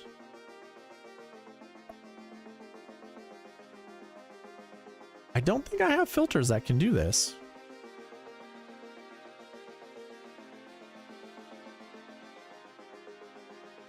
Actually,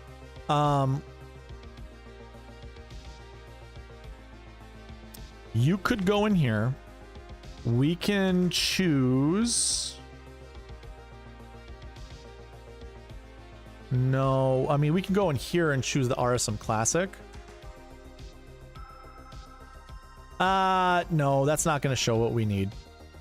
No. So what you're going to have to do is flip between the 2 pages, which I know is a pain in the ass. A little quick tip. When you are sorting, you can also hold down Control. Actually, you hold down Shift. Sorry. Hold down Shift.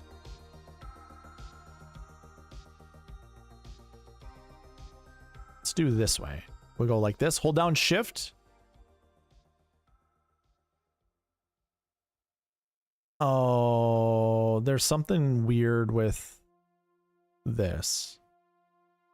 Okay, so it's not letting me do it.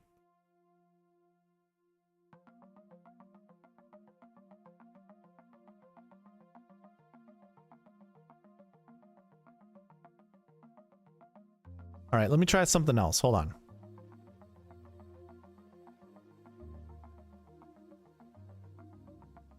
Nope.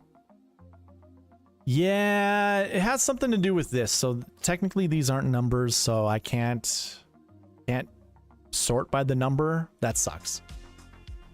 All right, so you're gonna have to piece together. I understand why now. Because it's I see. All right, whatever. So what you're going to have to do is you're going to have to piece together. You're going to have to find each one of these golfers in the strokes gain over here. So Michael Thorbjornsen would be one of them. So we have the year and we have the strokes gain data. If we, you know, sort by top to bottom, we're going to have to find our guys. So Michael Thorbjornsen is in the clear. And in fact, if you want to like make this a little faster, what you would end up doing is I look at Bobby Shelton down here, Martin Laird, and Henrik Norlander. I'll take those guys' names. I'll go back up to here, and in this little filter, We can do that. So Robbie Shelton, Martin Laird,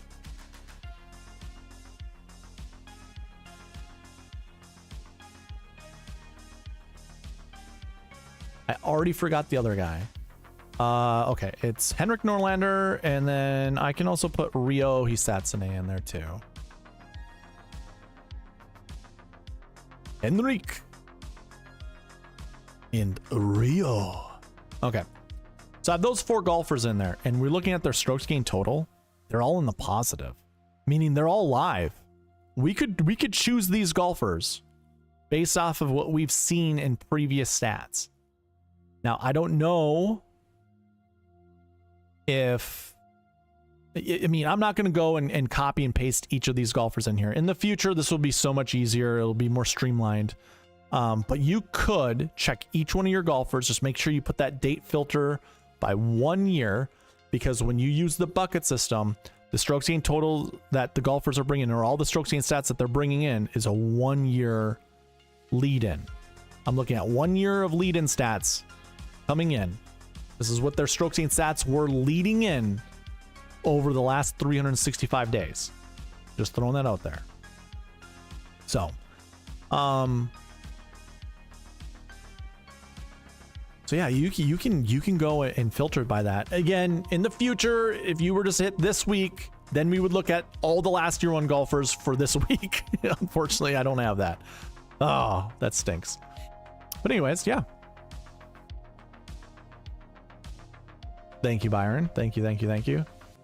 Let me read the chat all the way up to the top. Now, I went in this pretty deep. Like, I got into it, and then I just continued going. I saw the chat was going. I didn't see all the messages that came in. I just saw certain people that chimed in, like AJ. What's going on, AJ? Nice to see you're back. You had a Tuesday night show. Well, I hope it was good, man. For veterans, that's awesome. Site says the algorithm just now found you after watching Byron for 3 years. Yeah, over on their side, over on Byron's side, they really try to quiet me. They don't ever mention me anymore. They really trying to like suppress my viewership. Byron goes, did someone say algorithm? What's going on, Byron? AJ, nice to see you. Watched you and Kenny this morning, loved it. Says, was this tournament I won 50K because I picked John, huh? This was a tournament. Oh, I see. So you were the guy. Were you watching my videos back then? Is that why you picked John, huh? Probably not. I'm just kidding. Okay. So here's the thing. You can go and dive into this all you want, and that's wonderful. For this little portion, I'm going to go back kind of to the roots, because this might be the last spreadsheet stream you see. Let's go into here. We're going to look at the anchor buckets together. By doing this, you guys can do this while following along. The cheat sheet is available to you guys. I've already shown you how to do it. But what I'm going to do is I'm going to filter by condition, and I'm going to go greater than or equal to 2. And then we don't even have any anchor buckets. We already don't have anchor buckets. Okay. Let's do it a different way. Let's do...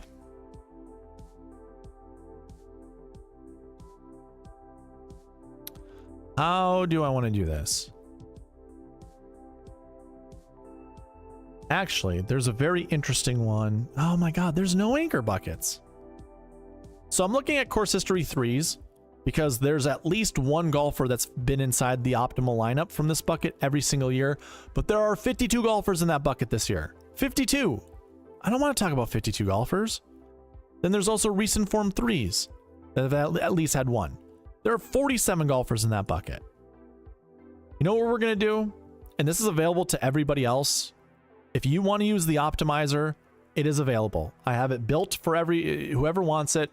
If you request it by going to SweetSpotDFS.com, Fantasy Tools, scroll down to Optimizer.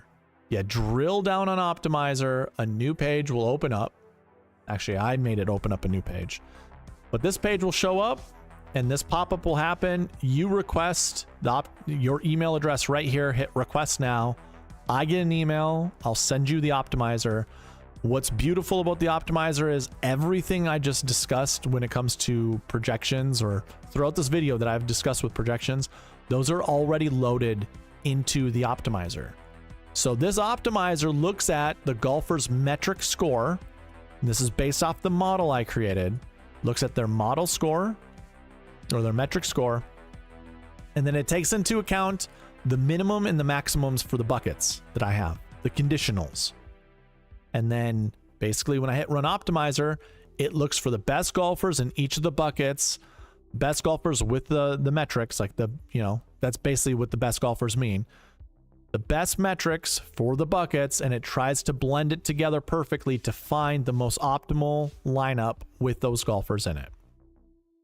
And if I run this for the first time, this would be your most optimal lineup right here, ladies and gentlemen.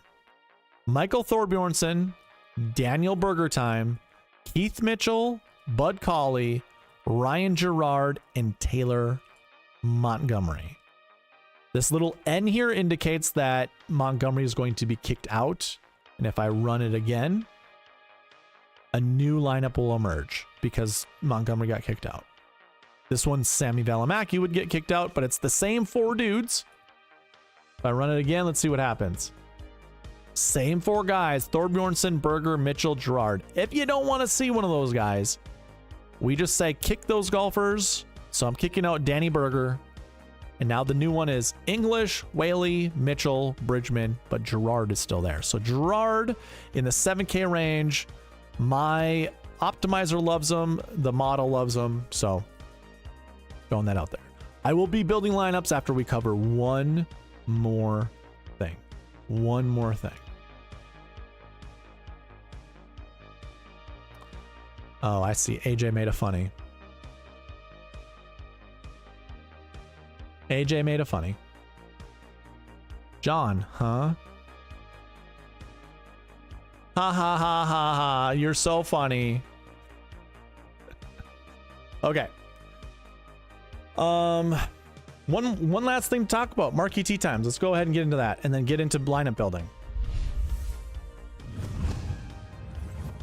You guys can follow along with me on the cheat sheet if you would like. All that you have to do is put a filter on the cheat sheet, and we go by group rank A to Z. Like I had said earlier on in the video, we have 2 golf courses. By the way, Byron, I'm going to mention this to you because it was mentioned on your podcast.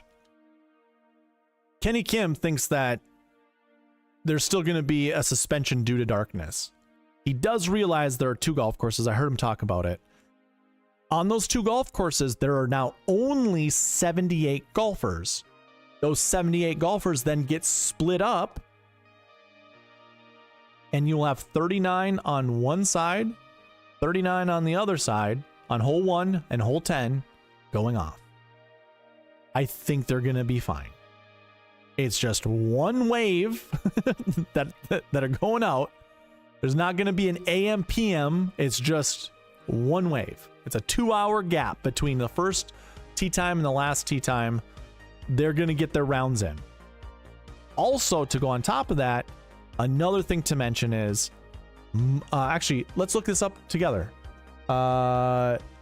Showdown. Sorry, I'm not going to pull it up. Yeah, they're going off both tees as well. That's, yeah. I want to confirm this. So round 1 of Showdown. Do we have all 156 golfers? Oh, it does look like we do. Oh. Really?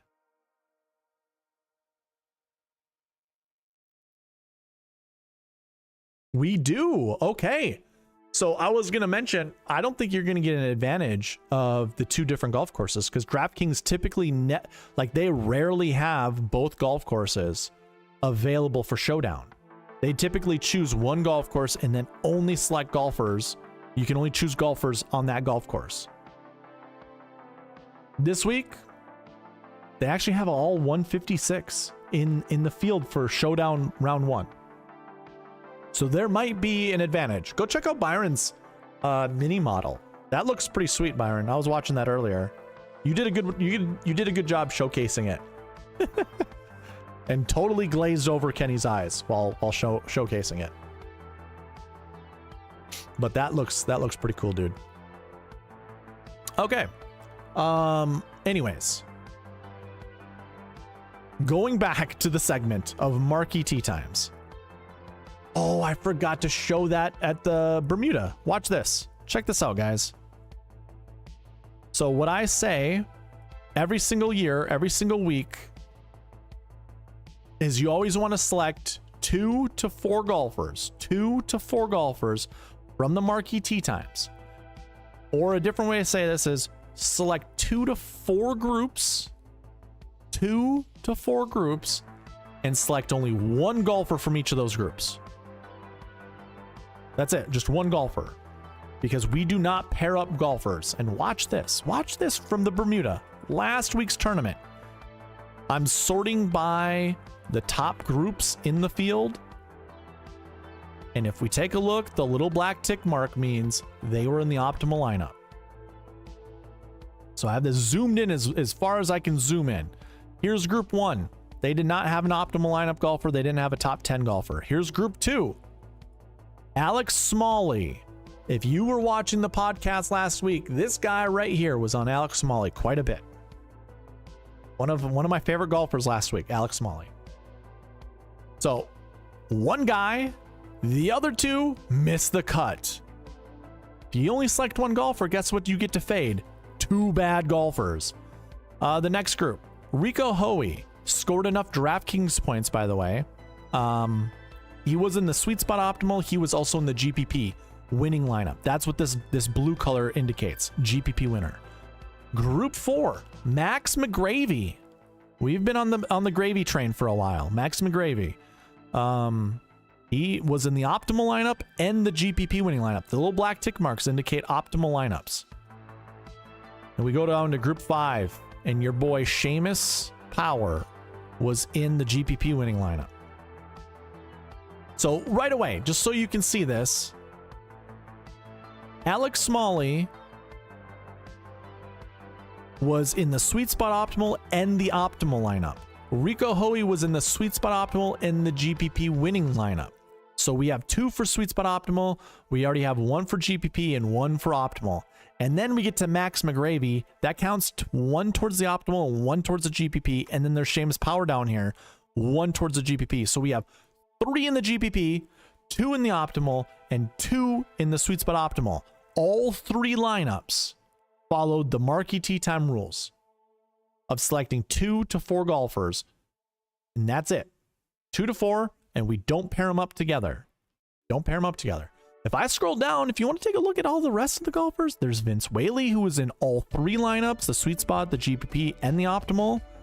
We go down here, we have Adam Schenk in the SweetSpot as well as the optimal. Nobody else from either of those 2 lineups or those 2 groupings had golfers in them that you wanted to play.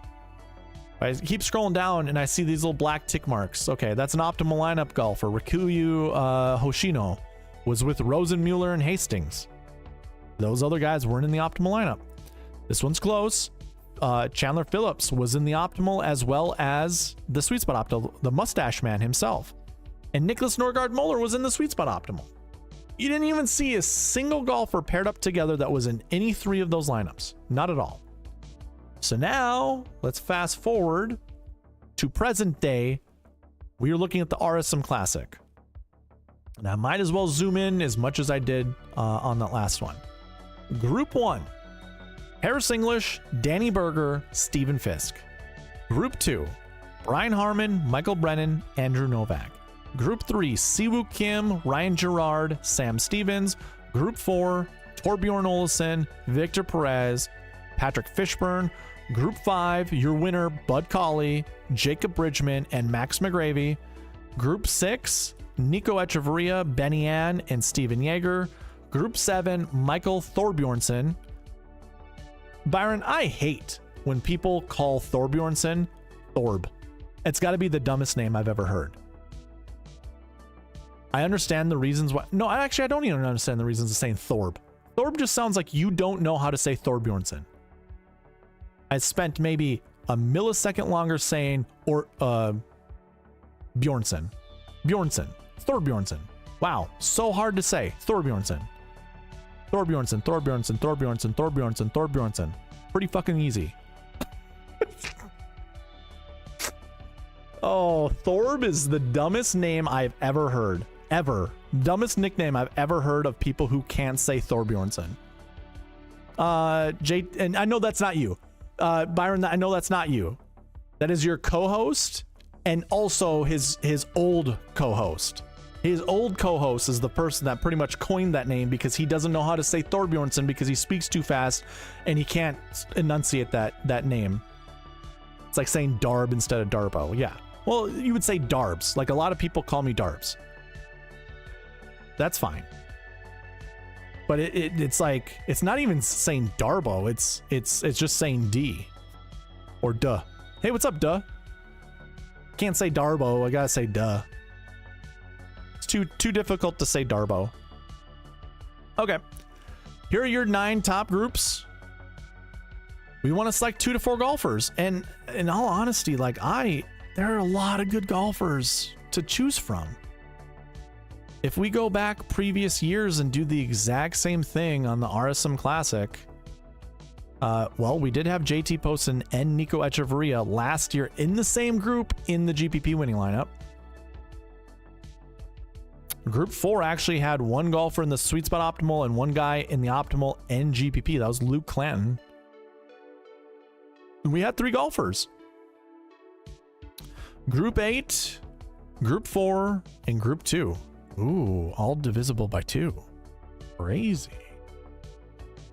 Dumb, then dumber, and dumber? That's your name, isn't it? Wasn't that your name? Okay. So we had no 10K. I mean, Ludwig was good enough, but that's a whole different class of golfer.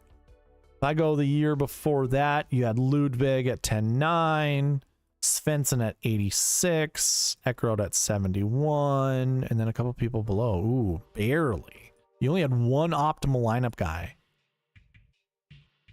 That's sketchy, but both years had the 11K golfer in it for the Sweet Spot Optimal, by the way. This first group, ooh. The Optimal didn't have Joel Damon in it, although he finished 5th with Seamus Power, but Seamus Power scored 9 or 11 more points than Joel Damon did. So that one was close. Joel Damon in the GPP and the Sweet Spot Optimal, but not the Optimal. Then Brian Harmon. So you had golfers from Group 1 and Group 2, the 10K golfers. And then nobody else. Wow. 2 10K golfers being in the Optimal lineup. And then the GPP had these 2 guys. All right. That makes things interesting.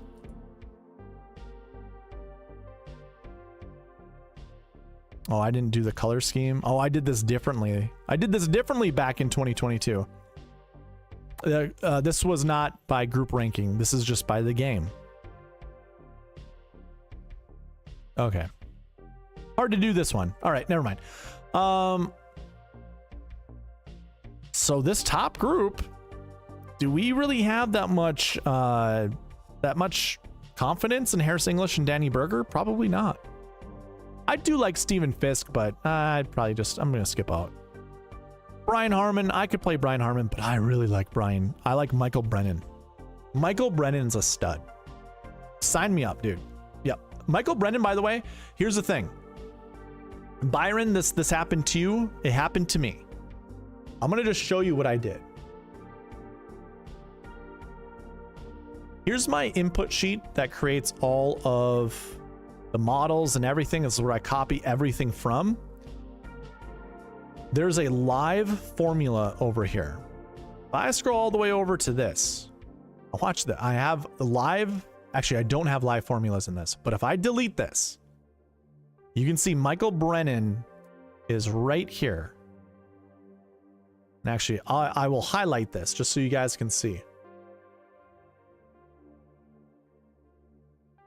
He has 50 points. This is just added points based off of strokes gained total stats. This is a way to kind of smooth out the model to some extent. I want to give a big boost to those that have positive strokes gained total, mostly for the golfers down here in the 6K range. I really want to see those guys with positive strokes gained total, because those are probably going to be the golfers I want to choose from the low 6K. So from here, if I delete this, watch that number over there. Number one in the model, Michael Brennan, by 12 points over Michael Thorbjornsen. But if I bring back my little smoother, which was automated, it was a formula based smoother, but Michael Brennan had 200 points instead of 50 points awarded to him. So he would have been even more in first place in the model.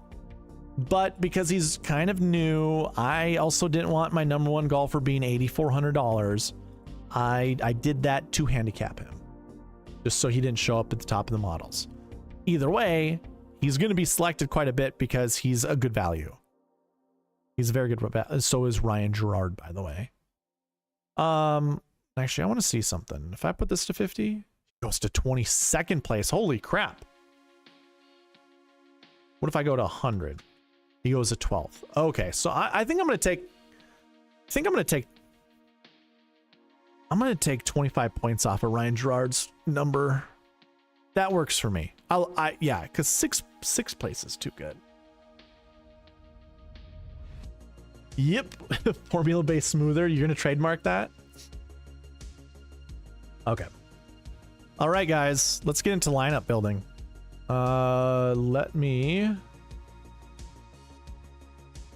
You guys are gonna get this. Is that not? Oh, there we go. Okay. All right, let's start building some lineups.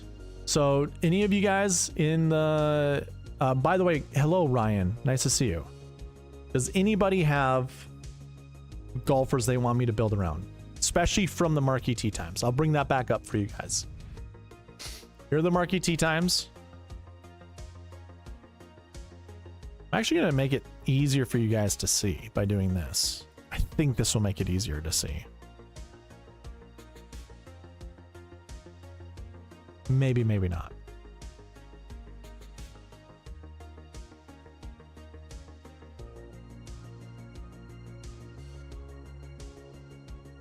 Echo and Power. Okay. I'll pin that to the channel. Or pin that up here.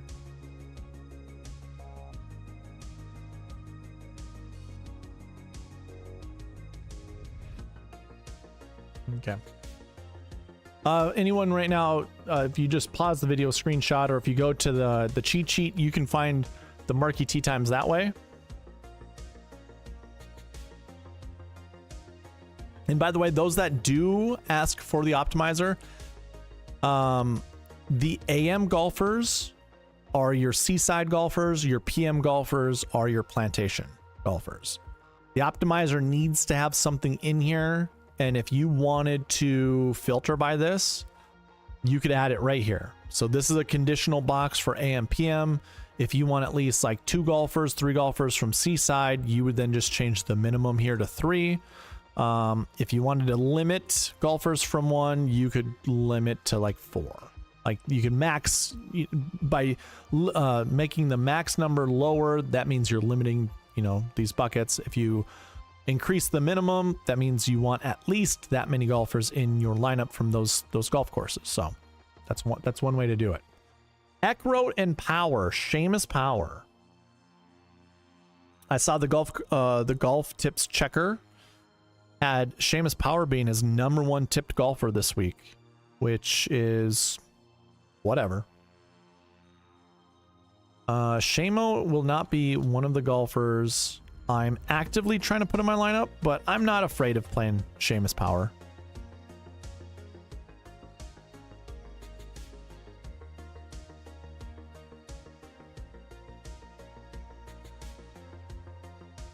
Okay.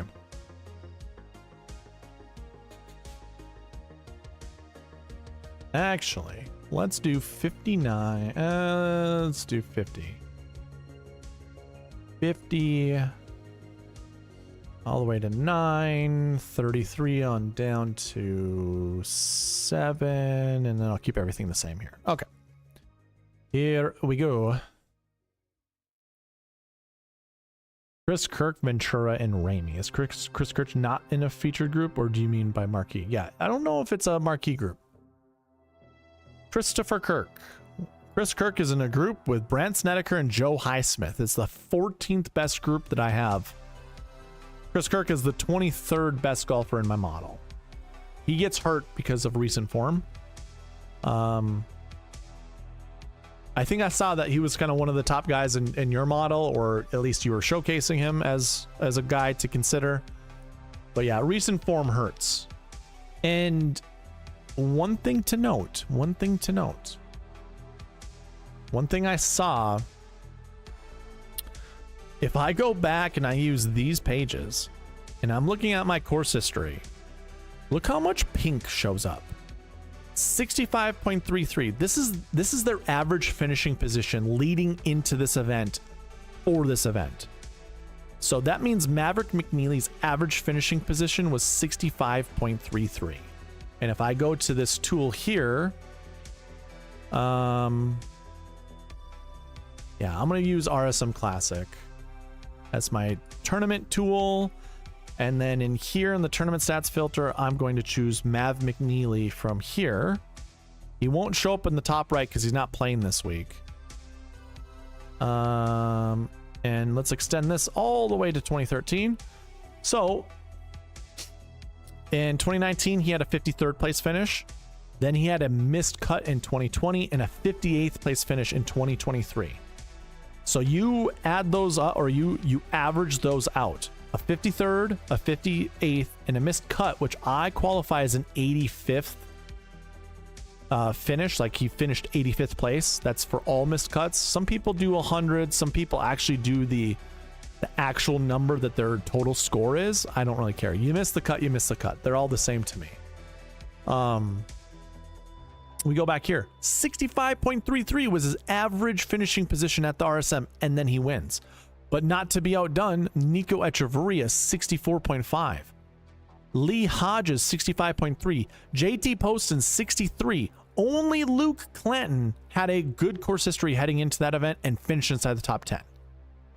Go to 20. Well, that was last year, 2024. This is 2023. Ludwig Oberg missed the cut at some point in time, maybe 2 years prior to this event that he won. Then there's a 58.29 from Mac Hughes. Eric Cole, he had a 39th place finish the year before, and that's his course history. Otherwise, it's 59.17, 46.67, 64.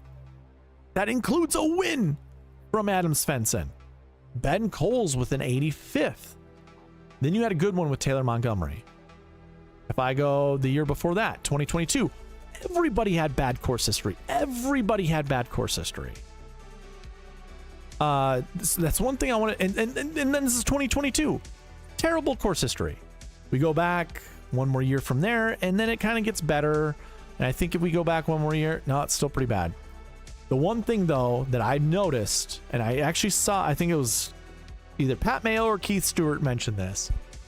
If we look at all the finishes, so I can say this about what they said.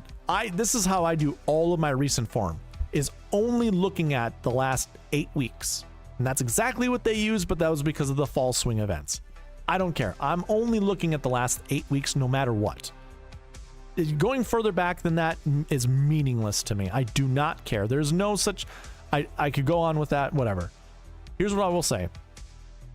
If we look at the last 7 weeks, and when we try to find a commonality amongst most of these golfers, top 20 for Tyler Duncan, top 10 for Webb Simpson, not so much for Sebastian Munoz, but a 28th finish, not bad.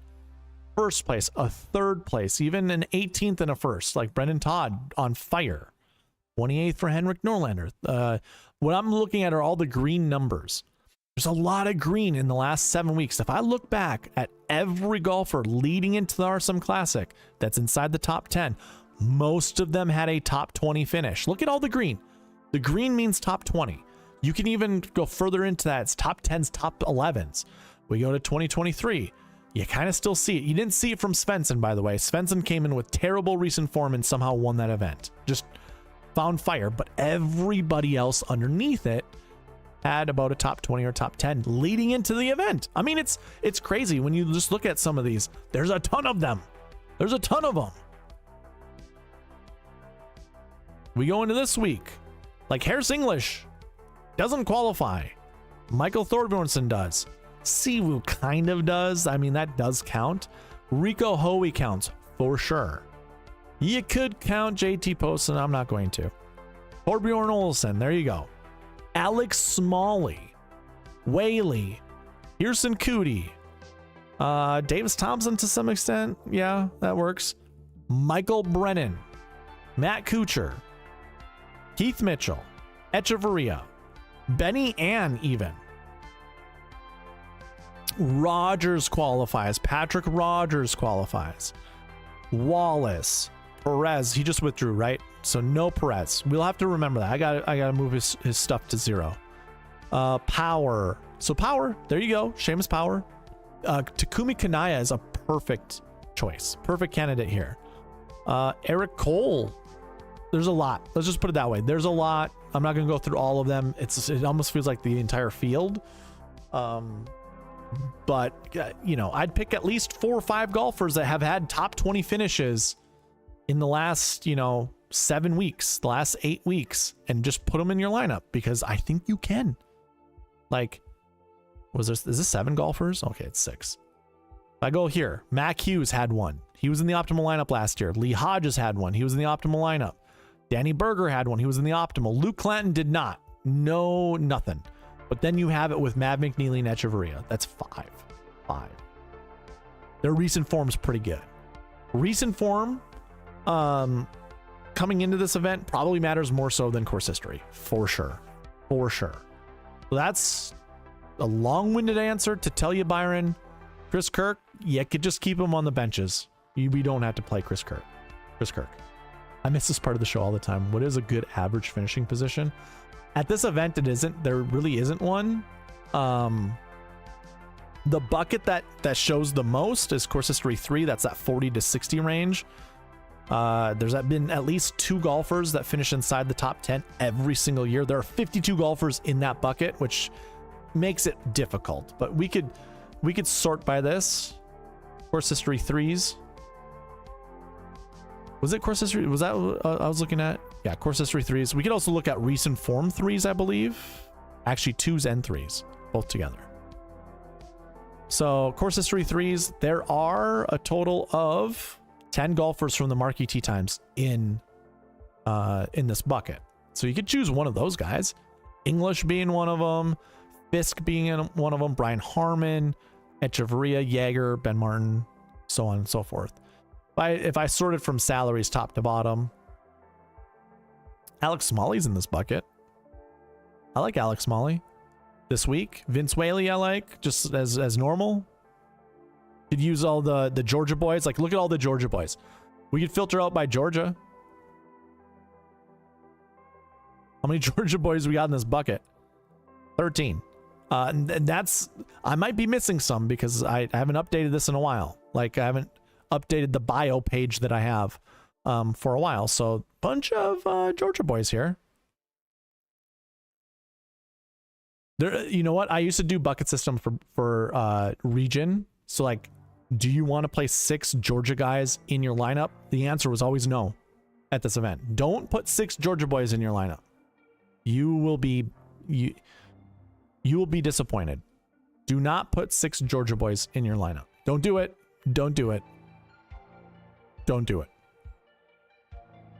All right, let's get back to building lineups. I just wanted to go down that little rabbit hole for a little bit. Power and Eckroat. Here we go, AJ. Oh, the first lineup was there. English, Smalley, Echeverria, Seamus Power, Gerard, and Eckroat. There you go. I mean, we just talked about some of the golfers. in that course history 3 bucket. Perfect. We don't even have to build any more lineups. That's all we needed.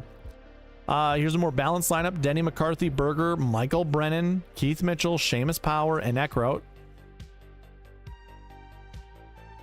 English, Thorbjornsen, Power, Svensson, Eckroat, and Montgomery. 2 10K golfers. I'm not afraid to do that this week. We saw that being one of the optimal lineups. What, 2 years ago? Or it was a... No. Yeah, it was an optimal. It was an optimal lineup. Thorbjornsen, Harmon, Cauley, Power, Eckroat, Kevin Roy. I mean, I love Bud Cauley this week. This is a great lineup to me. And one more for you, AJ. I'm just going to build 5. My throat's getting sore already. Harris English, Brennan, Mitchell, Bridgman, Power, and Eckroat. What about guys who've never played these courses? Let's take a look. So if I go back the last couple years, just look for the blanks here. Patrick Fishburne and Michael Thorbjornsen, Chandler, the Mustache Man Phillips, and Joe Highsmith. So there's 4 guys who finished inside the top 11 last year. Eckroat, Ryan Moore, Peter Quest, and Vince Whaley, 4 guys who finished inside the top 13. And that'd be 2023.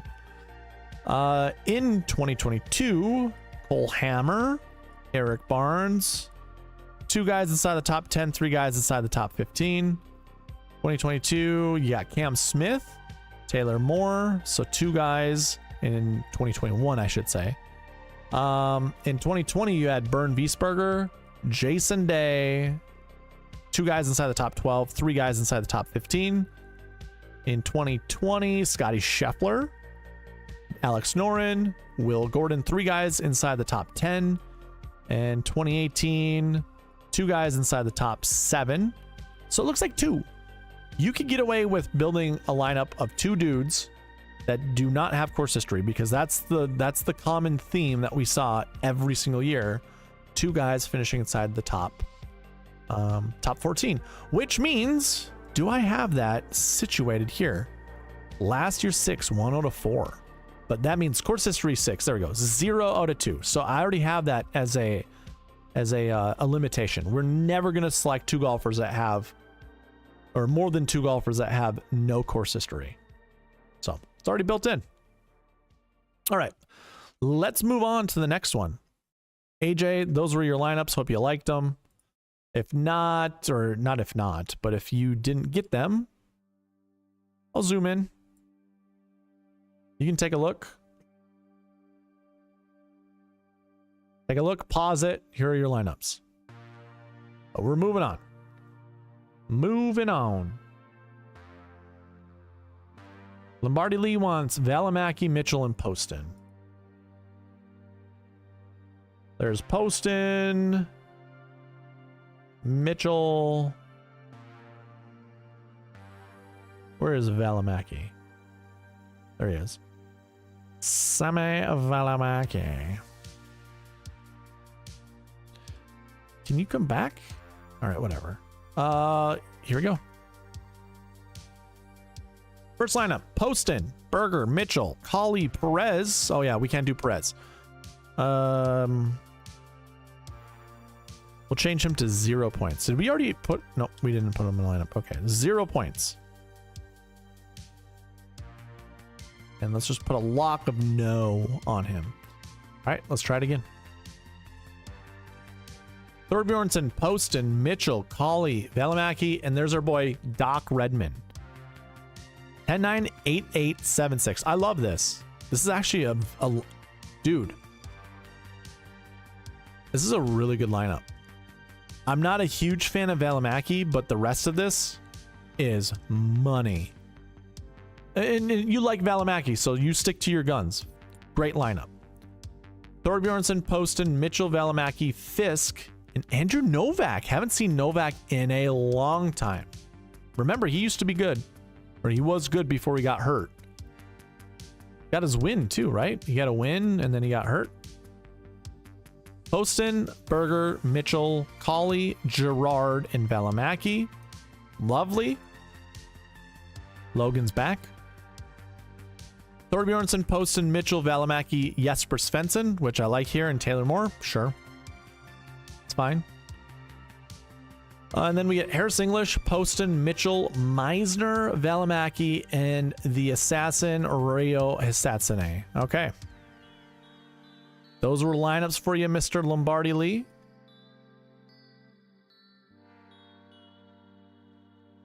Moving on. Moving on to the next one. We have Byron, Chris Kirk, Ventura, and Chad Ramey. Kirk, Ventura, Ramey. Kirk.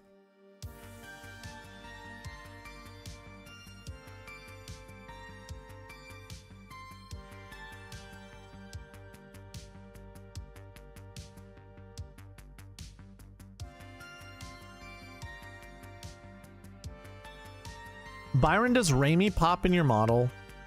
He did for me two events ago where he did well. He didn't last week. I don't know. I don't know how I feel about him. Let's see, what does he have for point total? Yeah, he's low on my list now. Not good. Thorbjornsen, Berger, Chris Kirk, Novak, Ventura, and Ramey. McCarthy, Berger, Kirk, Colley, Ventura, and Ramey. I like that lineup. You could probably do without Daniel Berger, but hey, maybe Daniel Berger's back. Maybe he's free from injury, and this is going to be a good week for him. Thorbjornsen, Harmon, Kirk, Ventura, Ramey, and the Assassin, Rio Hisatsune. McCarthy, Berger, we just did this one. Okay. Let's kick out Berger.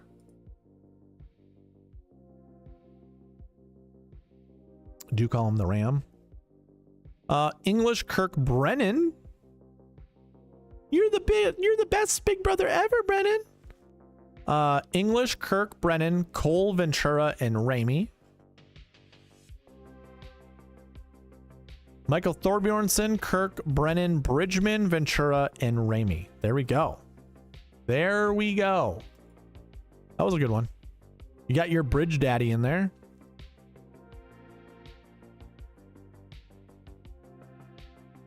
Alrighty. Not much, just trying to win. Okay, what the hell is Mac Hughes' course history doing so badly? He just got good on the course not too long ago, right? Joanne wants Bud Colley and Thorbjornsen. You're tugging at my heartstrings there, Joanne. Those would be the golfers that I'd be choosing too.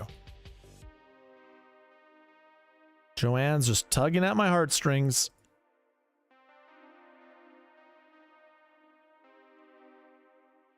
All right, Joanne. Let's see. Let's see it. Oh, wow. English, Thorbjornsen, Colley, Gerard, Taylor Montgomery, and Doc Redman. Yeah, sign me up. I bet you get some. Yeah, you're going to get another Doc Redman. 10-9-8-8-7-6. Maybe not Fisk, but this is a hell of a lineup. Thorbjornsen, McCarthy, Whaley, Colley, Fisk, and Redman. I like me some Doc Redman with Thorbjornsen lineups. English, Thorbjornsen, Colley, Svensson, Fishburne, and Putnam. Sure. We're doing the 210Ks really heavy here. No Siwoo. Thorbjornsen, McCarthy, Kuchar, Colley, Hodges, and Kevin Roy. I'm going to skip that one. I don't want that one. I really don't want this one either. You just replaced the last one with Steven Yeager. Do we go? Okay, Sam Ryder might be the most inaccurate golfer off of the tee. He was so awful at Bermuda. I thought he was perfect. Yeah, I targeted him. I wanted him in my lineups. This lineup is sexy as hell. Thorbjornsen, Olesen, Whaley. Never mind. It's not sexy anymore. I see Taylor Moore. Taylor Moore does not bring sex appeal to lineups. No, but we'll save it. We'll save that one because it's okay. I can get behind Willie Mao, but I'm going to skip this one too. We'll go one more. Thorbjornsen, Olesen. So I get the Thunder Bears times 2. They're the Thunder Bear duo. That's what Thorbjorn means. Thunder Bear. And then we have the Thunder Bear son, the son of the Thunder Bear. You have Thorbjorn's son, Michael Thorbjornsen. That's literally how you would make names up back in Scandinavian time. You name them after the last name becomes the father's name. You're the son of that father. Well, there's Thorbjorn's right there. Thorbjornsen is the son of Thorbjorn. We have incredible synergy with the Thunder Bear duo here. Incredible synergy. Matt Kuchar, which is whatever. Bud Colley, Hubbard, and the Assassin. I want to save this, but I want the magic to continue. Oh, I just saved it. I just saved it. You know what? So that's the 5 lineups I built for Joanne. I got nobody else that's giving me lineups right now. That's fine. But I'm doing this for the LOLs. I want to build. I want to build some Thunder Bear lineups. No. Go away, Taylor Moore. Nobody likes you. Nobody likes you. Thorbjornsen, Olesen, Ollie Hughes, Gerard, and Hayden Springer. You know what? Let's bring back Doc Redman. Feeling Doc Redman. He's going to show up here. Thorbjornsen, Olesen, Echeverria, Colley, Matt Wallace, Doc Redman. This is good enough for the girls I dance with. We kept that PG. This is my lineup. I'm a big fan of Echeverria. Bud Colley's winning this tournament this week. Matt Wallace. I like Matt Wallace on Coastal Tracks. In Doc Redman, the resurgence of the Doc. It's happening. It's happening.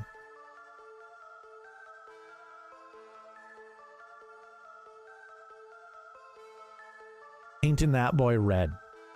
Paint it black and red, baby. Sign me the hell up. Give me another one. This one's lame. Give me another Doc Redman one. Come on. Hit me. Hit me. This is another sexy one. It's another sexy one.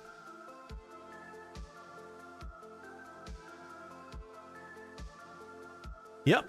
Those are my Thunder Bear duos. The synergy is high. It's super.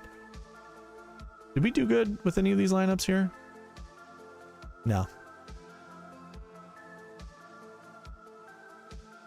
Oh, we had an Adam Schenk lineup. But we also had Luke Clanton in there and Sammy Val. Oh, and Sam Ryder. Wah, wah, wah. Sad. But we had an Adam Schenk lineup in there, so I built that for somebody. It's probably AJ. AJ probably didn't play it and he lost money. And he's cursing the skies, but he had Adam Schenk in one of his lineups. I bet you that's what it was. Oh, we got some more lineups. I didn't see that. Well, now I'm gonna go backwards. We're gonna keep this like this. Did we save it over there? Yeah. Okay. Cool. Cuckoo, ka-choo.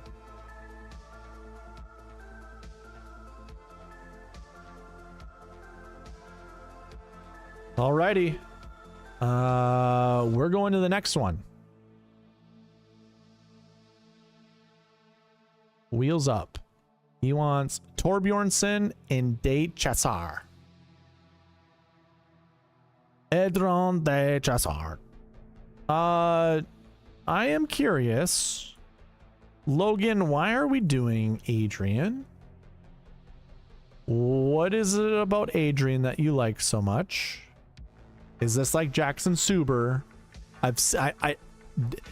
Adrian Dumont De Chassar is the longest name in my database. I'm very well aware who he is. I know his finishing places. I use him as a visual to figure out my spacing, because he's the longest name. But why in the hell do you like him? Just what?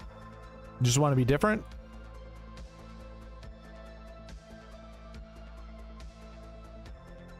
All right, here we go. We get Torbjornsson, Siwoo, Michael Brennan, Day Chassar, Lee Hodges, and Jackson Suber. It's a pretty good lineup. And Siwoo showing up for the first time.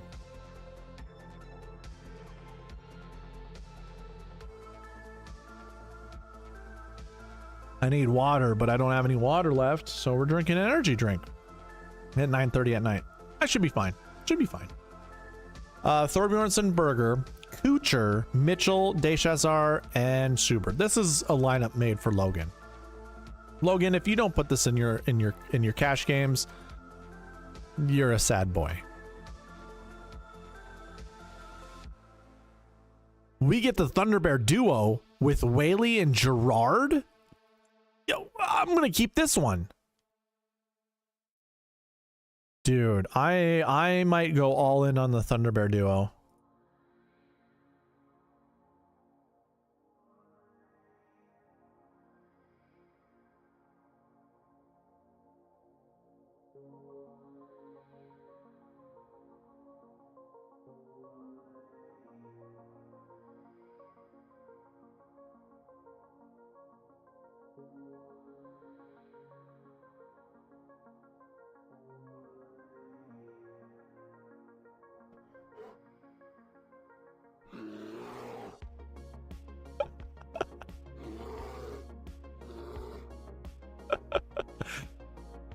I don't know if you heard the grizzly bear in the background.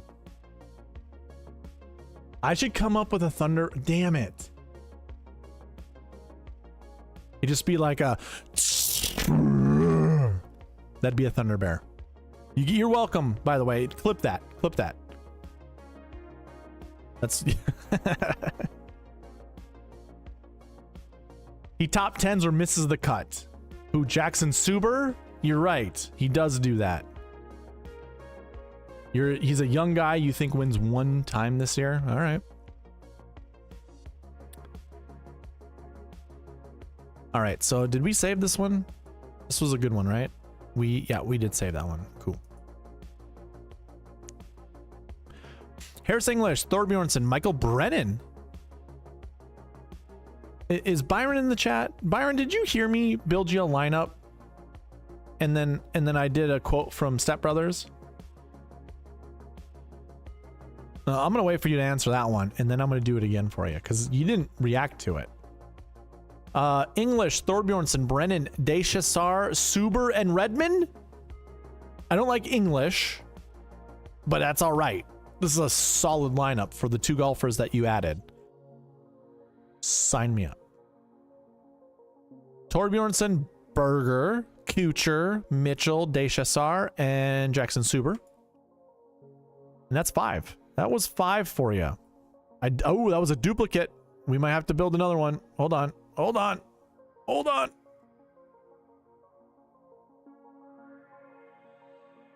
That was a duplicate. Let's kick out Berger. Let's do a different one. Torbjornsson, Smalley. Ooh, I like that. Brennan, Mitchell. Yeah. Okay. That was a good one. That was a good one to replace that other one.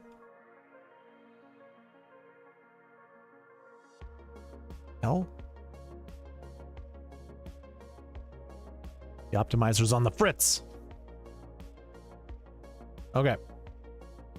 One more. I'm typing notes in my model. I'm listening. Your voice was way higher than it should have been, though. You sounded like a gingerbread man. That's how he says it. It was a flashback to when they were kids. Brendan, you're the best, or you're the biggest, or you're the best, biggest Whoa, whoa. Brendan, you're the best big brother ever.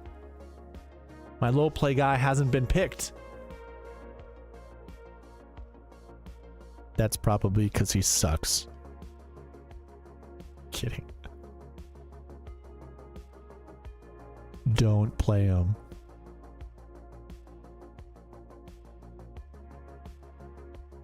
have you not seen Step Brothers? Oh my gosh.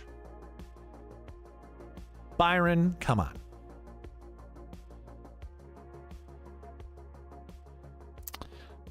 What am I doing? I'm stuck. We need to build a lineup. AJ, did you just put in another one? Just to have one in there? I already built you a lineup. He's getting greedy. He's getting greedy. Thorbjornsen and Whaley. Okay.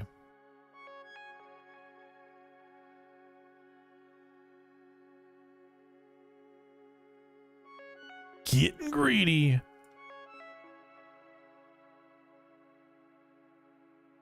He does suck. I have seen it, but like twice. So there are parts I forgot. Oh my god. Aaron, I can't believe you forget. It's classic. Thorbjornsen, Siwoo, Vince Whaley, Evan Roy, Taylor Moore, Taylor Montgomery. Thorbjornsen, McCarthy, Whaley, Svensson, Fisk, and Taylor Moore. AJ out here showing you love, and he catching slack for asking one more time. The last event of the year. I want to go home, Byron. I'm kidding. I wouldn't be doing this if I wanted to go home. I'd be gone already. Thorbjornsen, Thorbjorn, Olesen. Oh my god. Oh my god.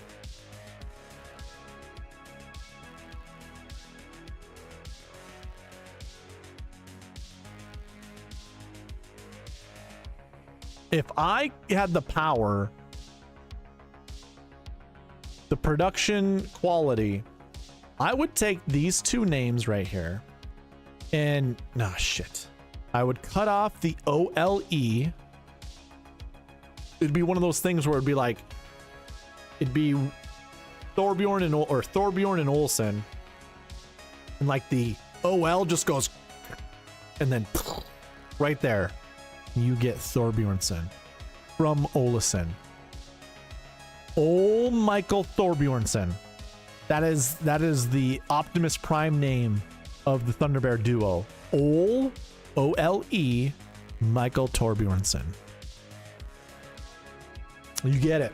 You get the two of them together. You are home. You are home. I mean, in my comfort zone, which is sitting right here with the lights off, by watching YouTube clips. But that's besides the point. Now he thinks he is He-Man.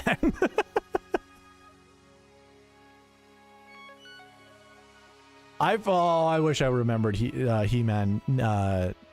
Dang it. Sayings. I just remember Skeletor.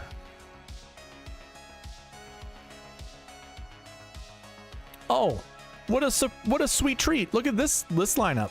Thorbjornsen, Olesen, Whaley, Mitchell, Hubbard, Redmond. It probably has been staring at me this whole time. I just forgot to even, hit the old button. How expensive is Thorbjorn? 9,200. Yeah, I like him. I also like Alex Smalley. This is a great lineup right here with Novak. 1098-777. Hell yeah, brother.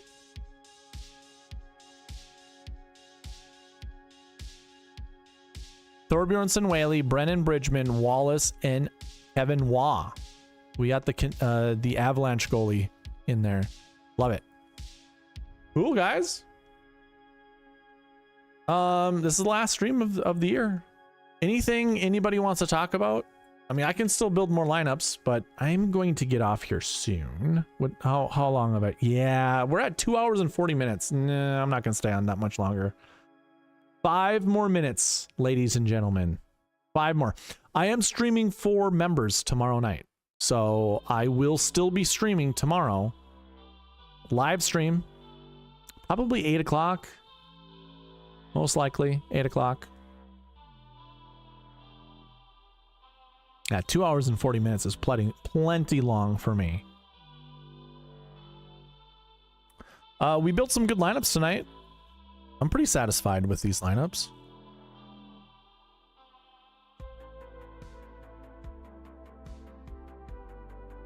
Get the hell out of here, man. Thanks for all the streams this year. Absolutely, dude. Thanks to all of you guys being here. Yeah, and great happy holidays to everybody.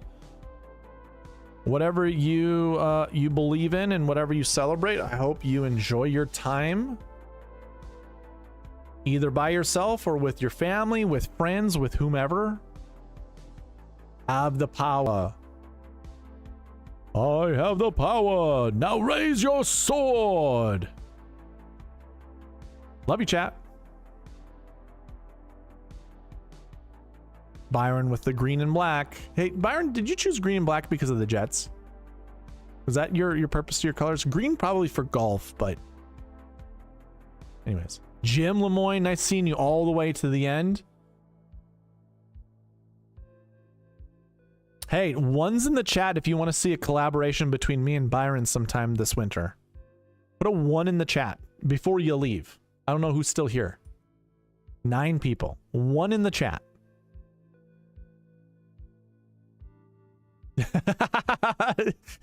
Hope you enjoy your darkness and YouTube clips. I will. Thank you for saying that.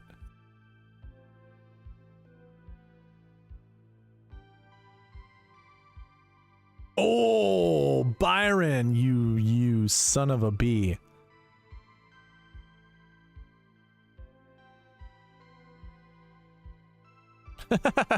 Yeah, Jim, you slacker. Uno.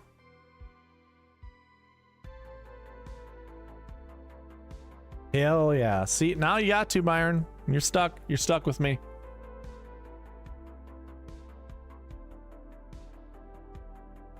Look at that. The whole chat. 1s.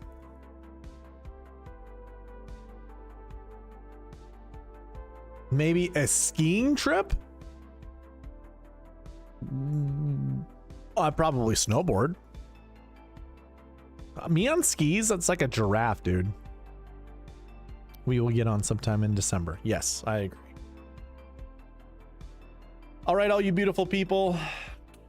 If you're a member, tomorrow night, I'll be live. 8 p.m. I'll see you then. Actually, you know what? How about this? Let's see how many people I can get.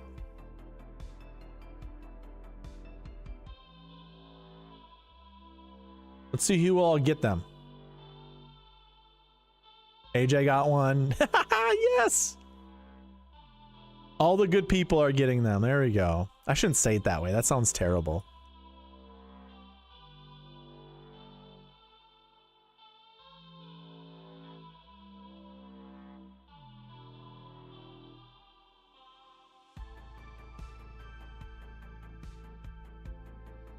A complete kit or a complex kit? Okay. All right. I'll see you guys who just got memberships. I'll see you. I'll see you tomorrow. Take that, you bad people.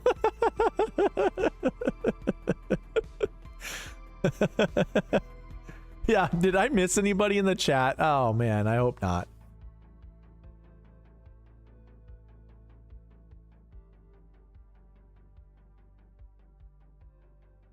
I think I got everyone in the chat that's still here.